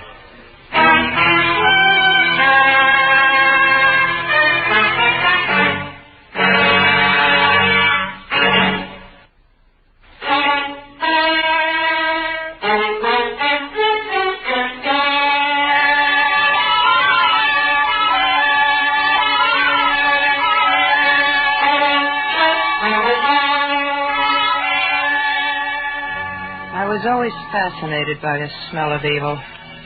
Even when I was a little girl, I used to pretend my dolls were... Well, no matter. Let's say I was bad to begin with. The only wages I wanted to earn were the wages of sin. Above all, I wanted to be bad in a big way. And in Macao, 6,000 miles from my hometown, I made it. That's only me, Mrs. Walls. Willie. Well, come on in, dummy. Don't stand there. This one. 2 drinks, Willie, and make them good. You oughtn't to talk like that to me, Mrs. Ross. Call me a dummy. That isn't very nice. Oh, shut up. Just mix the drinks and turn on that blasted fan before I suffocate. This one. I'm going to leave you, Mrs. Ross. I'm going home. Oh, sure. The drinks, Willie. Dream about home tomorrow. I will. That's when I'm gone. I saved my money. Yes. See? It's all in this wallet.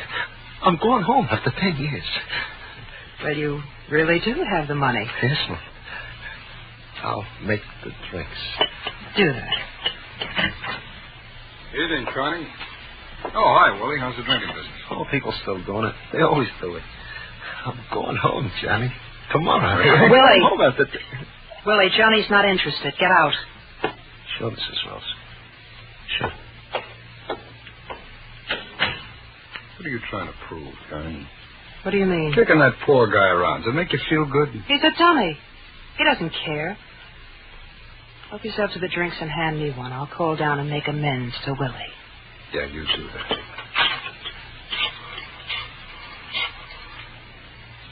Here you are. Thanks. Fusang? Willie's on his way down. Give him the night off and tell him the drinks are on me. Yeah, champagne. And listen, he's carrying a bankroll. See that he doesn't have it in the morning. Mm-hmm. That's right. Oh, and that champagne. Make it the cheap kind. So Willie doesn't get home after all. He's a good bartender when he's sober. And I like these.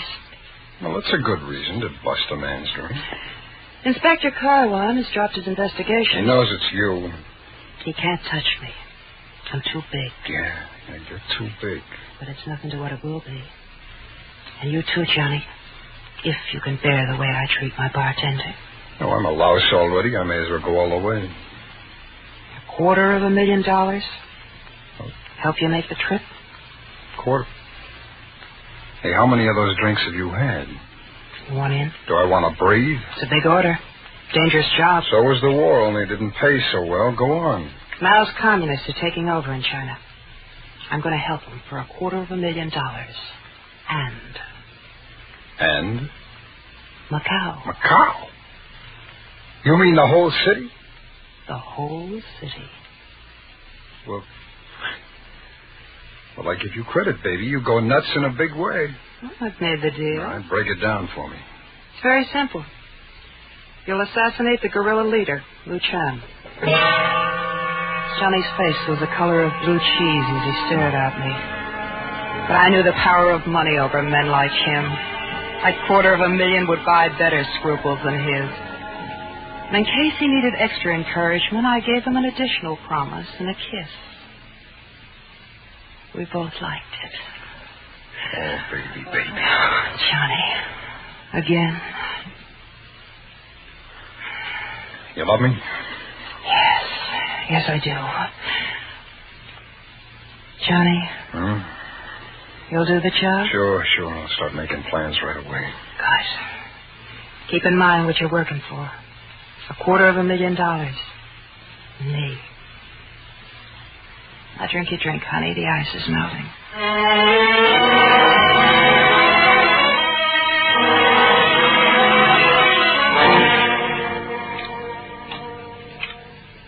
8, 9, 10. Your play, little one. I should stop now. I never win against you, Fusang. 4 of diamonds. Mrs. Ross, you got to give it back to me. You stole my money. It ain't right. Give it back. Now, Willie, don't blame me if you got drunk and were rolled. Please. I saved for 10 years to get that money. Jack of hearts to you, Fusang. Give it back to me or I'll kill you. See, I got a gun. Don't be a fool, Willie. She's right, Willie. Don't be a fool.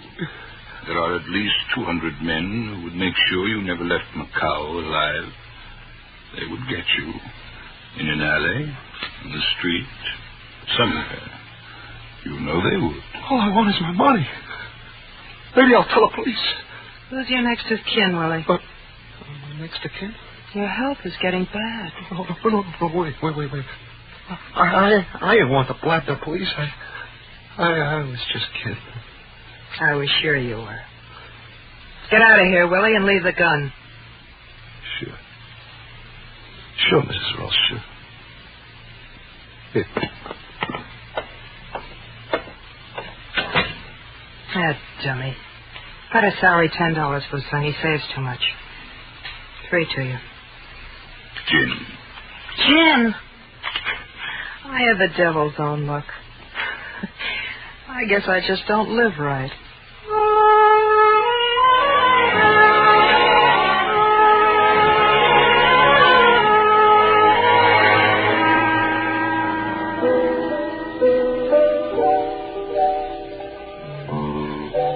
That's nice, Frankie. Little one, it's been a good night. The money flowed in. Good. Tell Willie to make me a drink. Go on, Frankie. Good evening, Mrs. Rawls. It is indeed a lovely melody. No, hello, Inspector. Slumming? Slumming? I do not believe I understand this word. Forget it. Play some more, Frankie. I brought you word that I thought might distress you. Peter Mossett committed suicide an hour ago. So it is considered humane to be sad when an acquaintance meets violent end. Especially when I'm supposed to have blown up his boats and driven him to it, huh? Get out of here, brass hat. As you wish. You seem to hold my work in great disfavor. Look, Inspector Carwan, I don't like cops, and I don't like you. So do me a favor and stay away from me. Good night, Mrs. Rawls. Oh, good evening, Mr. Hook, I believe. Yeah. Good evening, Inspector. Taiwan, I believe. Taiwan. Hi, Connie. That's a nice tune. What is it? Softly as the morning sunrise. My favorite. Thanks, Frankie. Come on over to the bar, Johnny. I've got a drink waiting.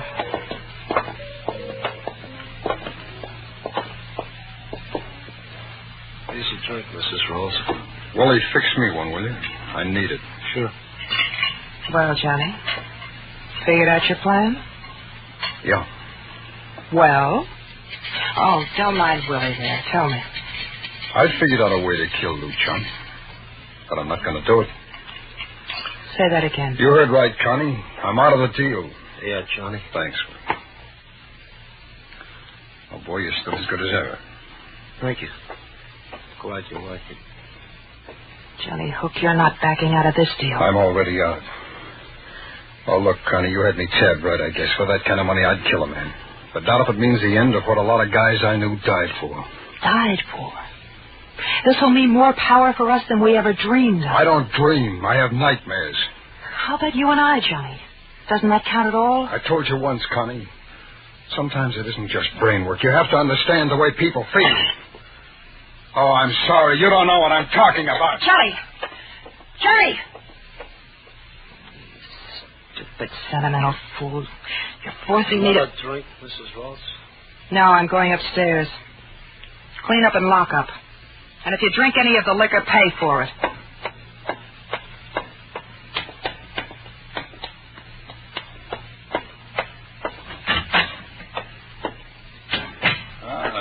Little one.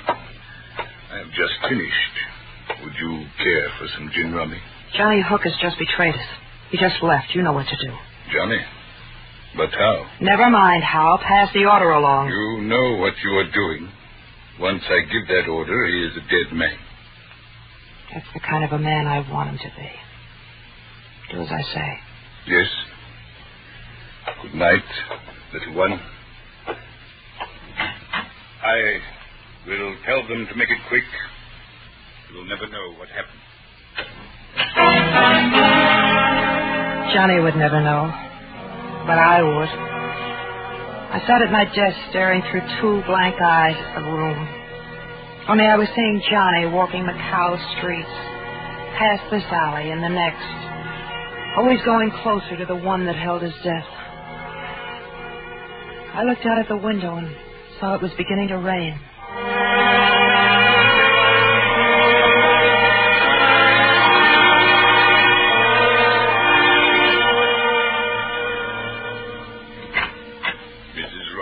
Go away. I give the order, Mrs. Rawls. Then go away.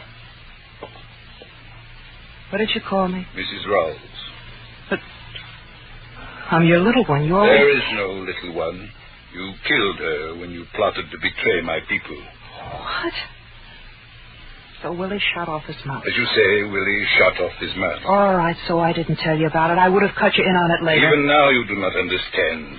You betrayed my people, the men who make up your organization, me. Wishan is all that stands between us and communist slavery. Get a soapbox, patriot. Everybody's waving a flag tonight. I wished only to tell you that you are through in Macao. You forgetting I own this place? This and all the other places, the cars, the boats, the guns, everything? But I control the men. So I'll get new men. Now get out. Get out. Get out, I'm sick of the sight of you. Certainly. Only it is just fair to tell you, Mrs. Rawls, the penalty for betrayal in our organization is death, as you know. I passed the order for yours tonight.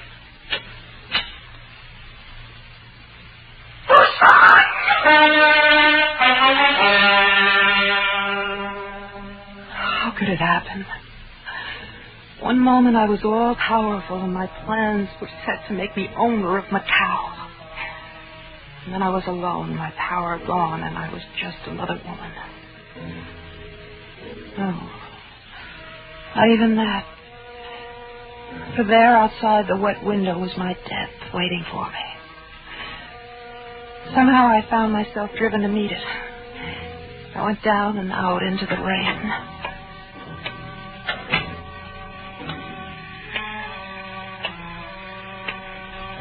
Oh, hello there, cutie.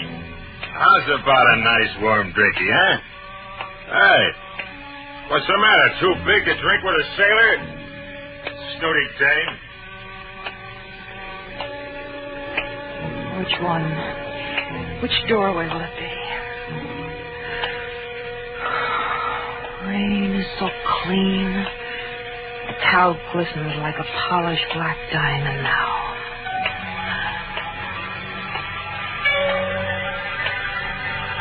I wish I'd gotten up early more often. I never realized how wonderful it is to see a sunrise.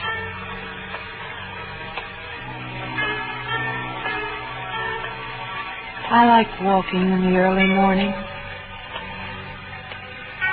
Perhaps if I hurry, I can catch Johnny.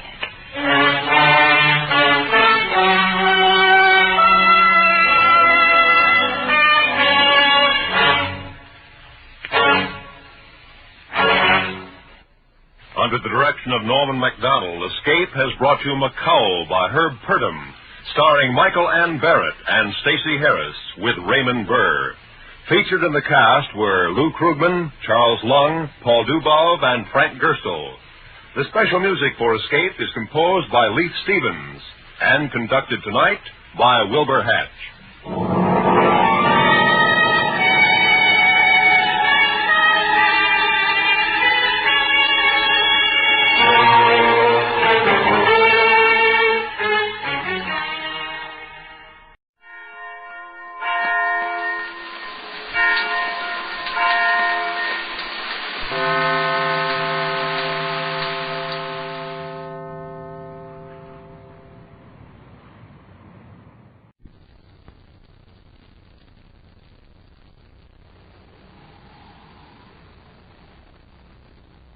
Wheat Chex, Rice Chex, and Good Hot Lawson present Space Patrol!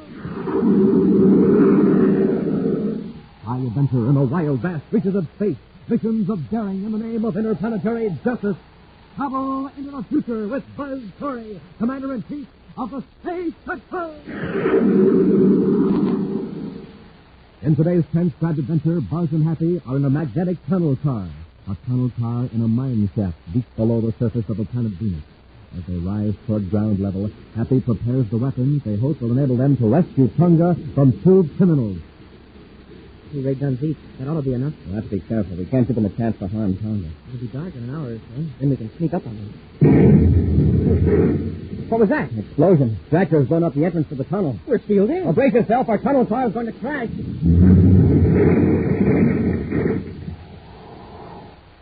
We'll be back in just a moment with today's Space Patrol story, The Caverns of Venus. Space Patrol! A cyclone? Just Johnny Jones rushing out the door to the grocery. Gang, he just heard there's a swell surprise inside of every new package of checks. Meow. Johnny's found the surprise. A magic space picture. Wowee. Wowee is right. Gang, with a magic space picture, you can have the time of your life. First, you stare at the mysterious picture. What is it? Who is it? It's hard to tell. But then you look up at the sky or at a wall, and suddenly... Jumping Jupiter. I can see a flying saucer in the sky. Gosh, this picture really is magic. Magic, and how? Why, with magic space pictures, you can see all kinds of objects floating in space. Objects so big and clear, you'll think they're real. Flying saucer, rocket ship, planet Saturn, Buzz, Corey, Cadet Happy. These are just a few of the magic space pictures. Altogether, there are 24, all different. And you get one inside of every new package of checks. So start selecting the whole set of 24 magic space pictures today. Look for the packages of rice checks and wheat checks with Buzz, Corey, or Cadet Happy on the outside and the magic space picture on the inside. And now, today's Space Patrol adventure, The Caverns of Venus. Buzz, Corey, and Cadet Happy, aboard their space battle cruiser Terra 5, are en route to the planet Mars to see Tonga, who's been in the Mars capital, Lowell City, for several weeks. Under orders from Major Robertson, he's been investigating repeated disappearances of critical materials from government and private manufacturing plants. At this moment, the commander is briefing Happy on their procedure for contacting Tonga. Tonga's code message didn't give us much information, Happy. However, she seems to have uncovered a clue on how the robberies are being committed. Where do we meet her, Commander? There's a small science laboratory on a side street in Old City, used by engineers and other technical workers. At 1700 hours Universal Star Time, Tonga will be in the number 4 microfilm projection room. That sounds like a nice, quiet place. I'm really anxious to hear what Tonga's found. We'll know in an hour or so, Happy. Contact Lowell City Space Control for landing procedure. Right, sir. Cadet Happy aboard Terra 5 calling Space Control, Lowell City, Mars. Cadet Happy aboard Terra 5 calling Space Control,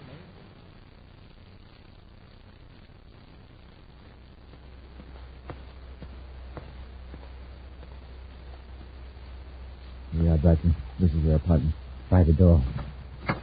It's locked. Yeah. This electronic key will open it. We'll have to work fast. We may come back any minute. Close the door. Okay, Wharton, get busy. Look through the desk. I'll search the belt and drawers. Okay. Well, personally, I don't think the girl's a Space Patrol agent at all. Oh, you don't, huh? Well, she's only been working at the electronics plant for 3 weeks. And she wanders all over the factory, into every section. That's just a gadabout. Get out, some women are. Maybe she's just ambitious. Wants to advance. Well, she's too ambitious to suit me. Yeah. Look at this. What is it? Notes on various employees of the plant. Just listen to this. Hastings frequently left to leave his section after work. Drives expensive surface cars. Maybe she's got a crush on Hastings. Yeah. Anyway, let her watch him. Hastings isn't one of our men. Here's a sketch of the shipping room and a schedule of the departure path. Well, there still isn't much to worry about. You can't find out how he operates. Maybe not. But I will have to watch her from now on. Come on, let's get out of here. All right. Hey, wait a minute. Look at this. It's just a pill? Yeah. Look at it closer. Maybe a mesodyne pill. That's right. You better take it before she has it analyzed. How do we know this is the only one she has? If she finds out there is chemical in these tablets which will give a person a partial lapse of memory. You know how we smuggle things out of the factory? We can't take any more chances. Find her, trail her. And the first chance we get, we'll fix her so she won't cause any.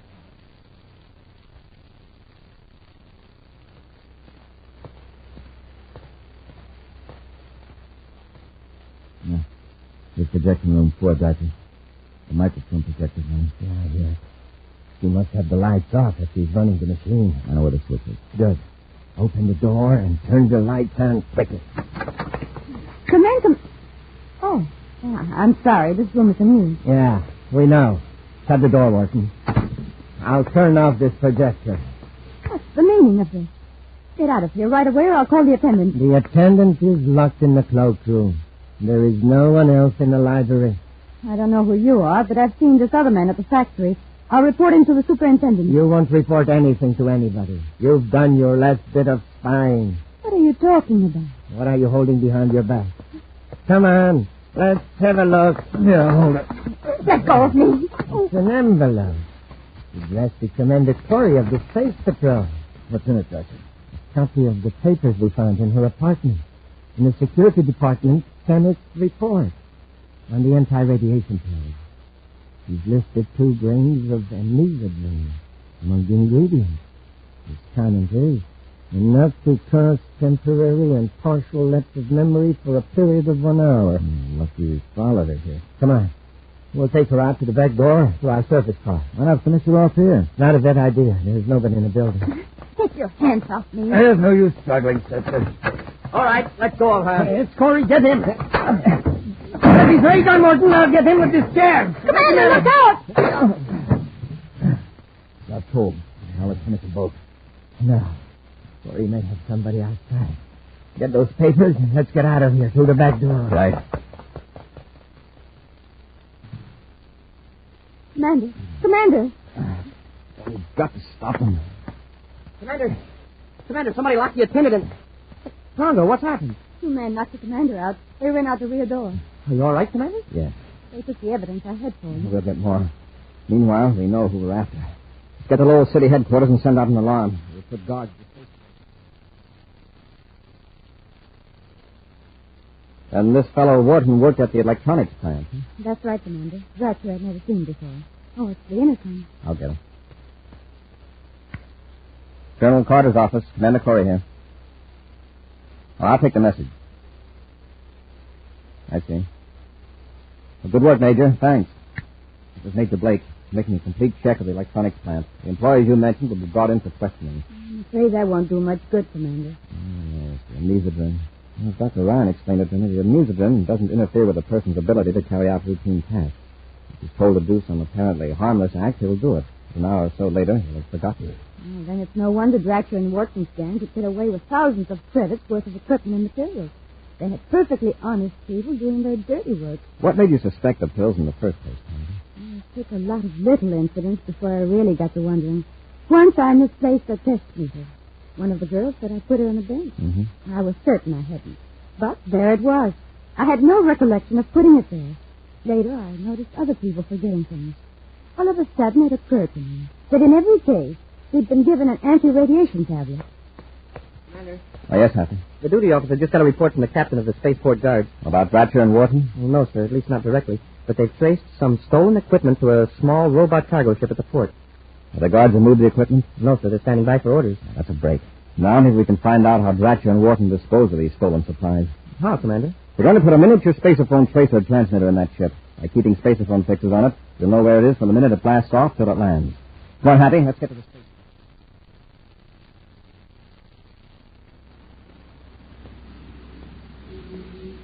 There's no one around the ship, sir.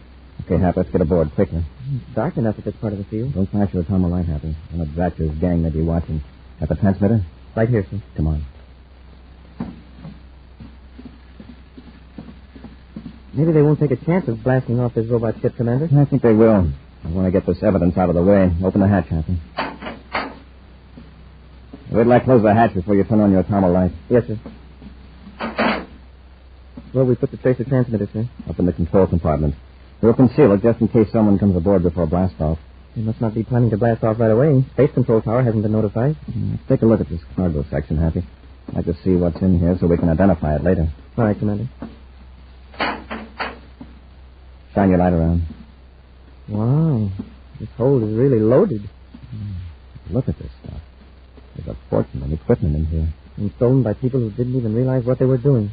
Whoever loaded this robot ship knew what they were doing all right. Hey, how did that passageway door close? Slam shut. Open it, Happy, and prop it open until we finish inspecting this hole. It's stuck. Here, I'll give you a hand. That's locked. Somebody slammed it.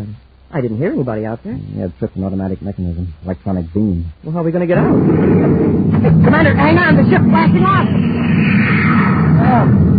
So we'll find out where the ship's going sooner than we expected. We're lucky we got that tracer transmitter. Yeah. You can send a distress signal. Turn it on, Happy. Sir, I haven't got the transmitter. What? I left it in the forward compartment, and it isn't even turned on.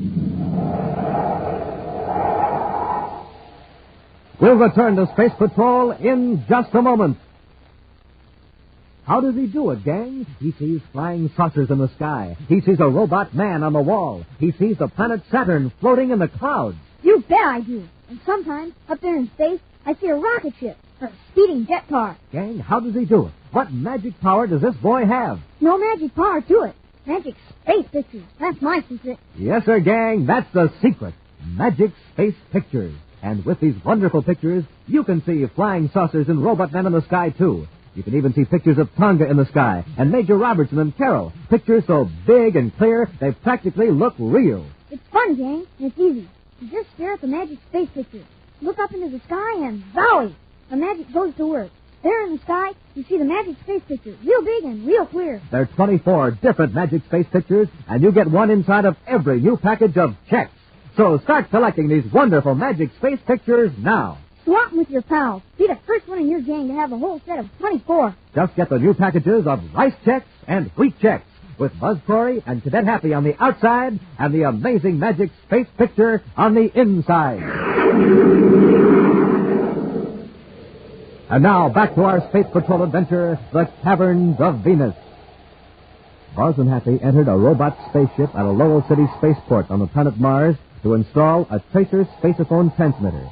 In this way, Buzz hoped to learn the destination of the ship being used by a gang of thieves to transport stolen equipment. But Happy left the transmitter outside a cargo hold.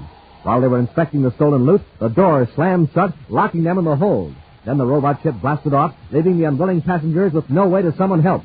For hours now, Buzz and Happy have been trying vainly to force open the heavy metal door. Happy, notice the deceleration? Yes. We're going to land. It's about time. We must be nearly to Pluto. It hasn't been as long as it seems, Happy. That was a bad break, my leaving the transmitter outside the hold. I've got it into a fine mess.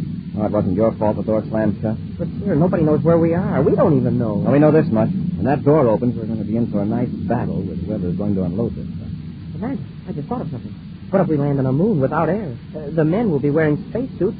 We'll be finished. If there is an atmosphere, we stand a fighting chance. Get your ray gun ready, Hap. The ship's landing.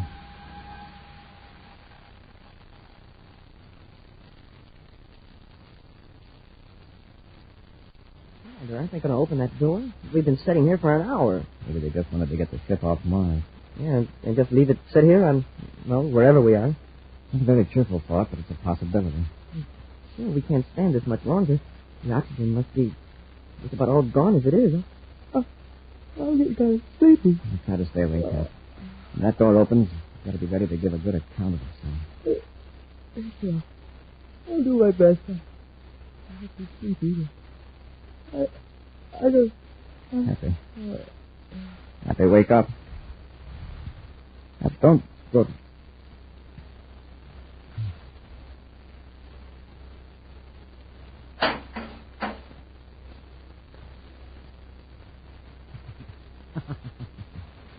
Isn't that touching? Both of them sound the ray guns in their hands. It's lucky I forced the sleeping gas under the door. Now, what are we doing? We'll take them to the stone house and lock them out. And they wait. We'll find out how much the Space Patrol knows about us. Then what? We'll wait to see if this robot ship has been trailed. If not, we'll know we're safe here on Venus. Well, if the ship were being followed, whoever it was would be here by now. Let's play it safe. We're cut. I want to produce Corey alive. I'll carry Corey. You take the cadet. Okay, Doctor. That's heavier than he looks. Corey's no lightweight either. All right, let's get going.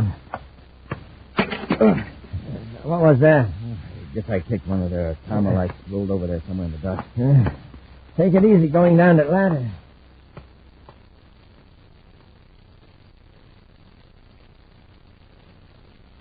Come on. Come on, Corey. Wake up. You two cadets have had a nice long nap. Snap out of it. Hey, what's the big idea? Leave him alone. So Corey's awake. Now we can talk. Ratcher and Wharton. That's right. Our meeting in the library on Mars was somewhat brief, but I see you managed to catch our names. Too bad that girl spy of yours isn't along, Corey. We can make a nice reunion. She's back in Lowell City getting information on you guys that'll fix your rockets for good. Well, I'm glad to hear it. Now tell us, what information does she have? Come on, let's have it. So you and the cadet better speak up. You're a long way from help. Where are we? We're on Venus. A very rugged, remote part of Venus. That tells us a lot. Well, it doesn't matter. But since you're so curious, do you know the Gorbeton Mountain region? Yes. You're right in the heart of that range, near the old tungsten mine. This is your chief hideout, I suppose. Now, it's more than that. This rock house is only a part of our merchandising venture. Yeah, quite a bit of it is underground. We got thousands upon thousands of credits worth of equipment stored away in the lower levels of the mine shaft. And enough food and water to last us for years, along with a supply of weapons. All set to stand a siege. It's necessary. However, I don't think that situation will arise. You see, Wharton and I are the only ones who know you're here. How did you get off Mars? You weren't in the robot ship, were you? No. We managed to get a ship belonging to a member of my organization. We controlled the robot ship from there. One of our men saw you get aboard, and Spacer phoned us the information. Mm-hmm. Now that we've been so free with our information, suppose you tell us what... What? Thought I heard a spaceship. I don't hear anything. Guess I'm getting jumpy. Yeah. All right, Corey. Just what information does the Space Patrol have about Wharton and me? You're wasting your time, Dratcher. I have plenty of time. Sorry I can't say the same for you. Perhaps a few hours or days without food and water will loosen your tongue. Come on, Wharton. Let's leave our guests alone for a while.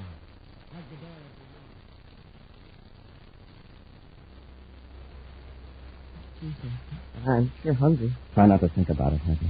Yes, I wish there was some way to break out of this place. The walls are a foot thick. If I could be sure where Dratcher and Wharton are, we might try the window. We better do it before we get too weak. So the glass won't break. We could pry the lock loose, but there's nothing to pry with. I've looked. There's not even anything under the bed, if you can call that hunk of junk a bed. The bed? That's it. Huh? Well, how can we pry it with a bed? Got a steel frame, Happy. We can work the bolts loose. We can use one side of the frame as a crowbar. It's great, Commander. Let's get to work. It's going to be a tight squeeze getting through the window, but as soon as you hit the ground, head for Dratcher's spaceship. Right. Well, at least we've got one break. Hey, these bolts are loose. Looks like we won't have any trouble with it.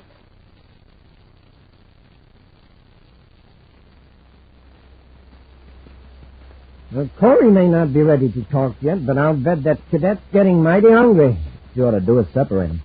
We could probably work on the cadet if the commander wasn't there to bolster his courage. You may have something, Wharton. It's worth a try. We'll go to the stone house and take the cadet out to our shack. Gotcha. Look, they're out. They're running for your ship. Quick! Cut them off!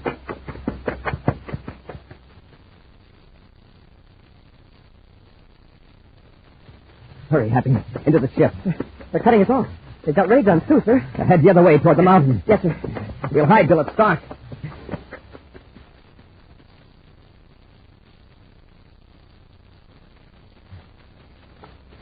Let him go. Why waste our breath running? What are they going to do out there in the mountains? There's no food or water. You're right, Dratcher. They'll come crawling back in a few hours. Well, if they don't, we can save ourselves a nasty job. We've got to keep watching those spaceships. Yeah, we'll take turns. Wharton, just keep walking and don't turn your head. Doesn't matter. You did hear his spaceship after all. That poor girl has come here. Huh? He's hiding around the corner of the shack. Gun? Yeah, ray gun. Pretend we're going to walk right past the shack. Okay. So, why shouldn't we take 10,000 credits now when we can get twice that much by waiting a few weeks? Oh, yeah, Dratcher. But on the other hand, we could use a little ready cash. Well, I'm not saying we can, but... Take the ray gun, man. Oh, We said drop it. Hold still and you won't get hurt. Made a very bad mistake by coming here, Tonga. What have you done with Commander Corey and Happy? They aren't around right now. But I think they'll be back before long. And they get a look at our...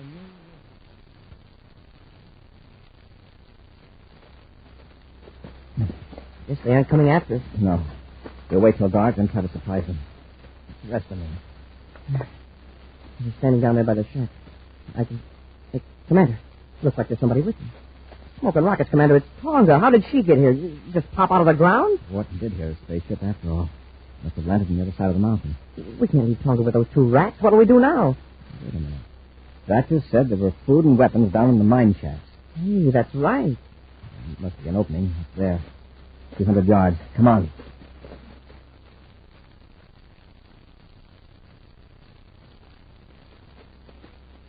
We're in luck. A tunnel car.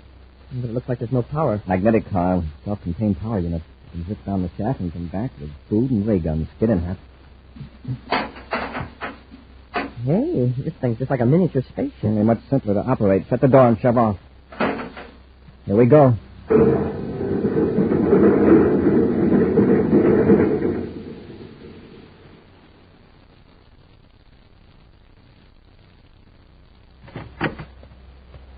I locked the controls of the robot ship and my space cruiser, Tonga, in case Corey and the cadet tried to pull a fast one.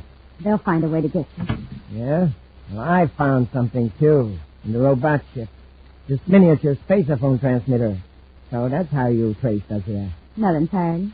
When the commander and Happy didn't come back from the Lowell City spaceport, I blasted off on the trajectory that Space Control said the robot ship was on. I didn't hear the tracer signal until the robot ship had landed. What? Wharton must have kicked it down and he dragged the cadet out of the ship. Second. We got a problem. Wharton, I told you to go over the mountains and smash the controls of Tonga's ship so Corey can blast off. He's not going over the mountains. He's going under. Corey and the cadet have gone down in the mine. What? They've taken the tunnel car. They'll be back up here in a few minutes with weapons of their own. We got to stop them. How can we? Get some cosmic detonators and close out the opening. No, you can't do that. I'll watch the girl. Hurry. Let's get tunnel.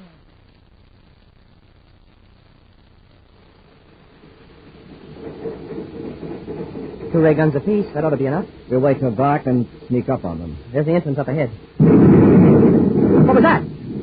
Commander, look out, up ahead. Stop! The tunnel's caved in. Brace yourself. We're going to crash.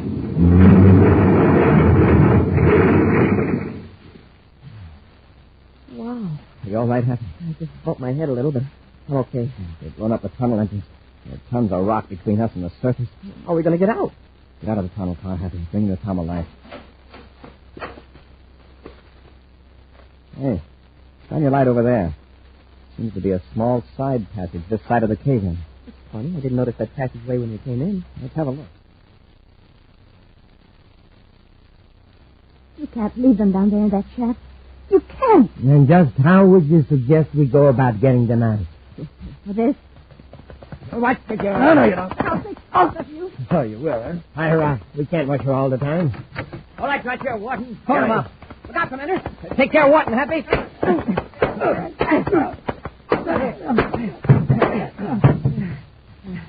Well, Wharton won't bother us for a while, Commander. That's enough, Danny. Get up. Have the guns, Happy? Yes, sir. The commander and Happy. I thought they had this field in the mine. No, we found a passage leading to a small opening several hundred yards up the slope. Another opening. I didn't know there was one. The explosion must have opened up an old passageway in the mine. Yeah, that just shows you, Dratcher. You don't know your own mind.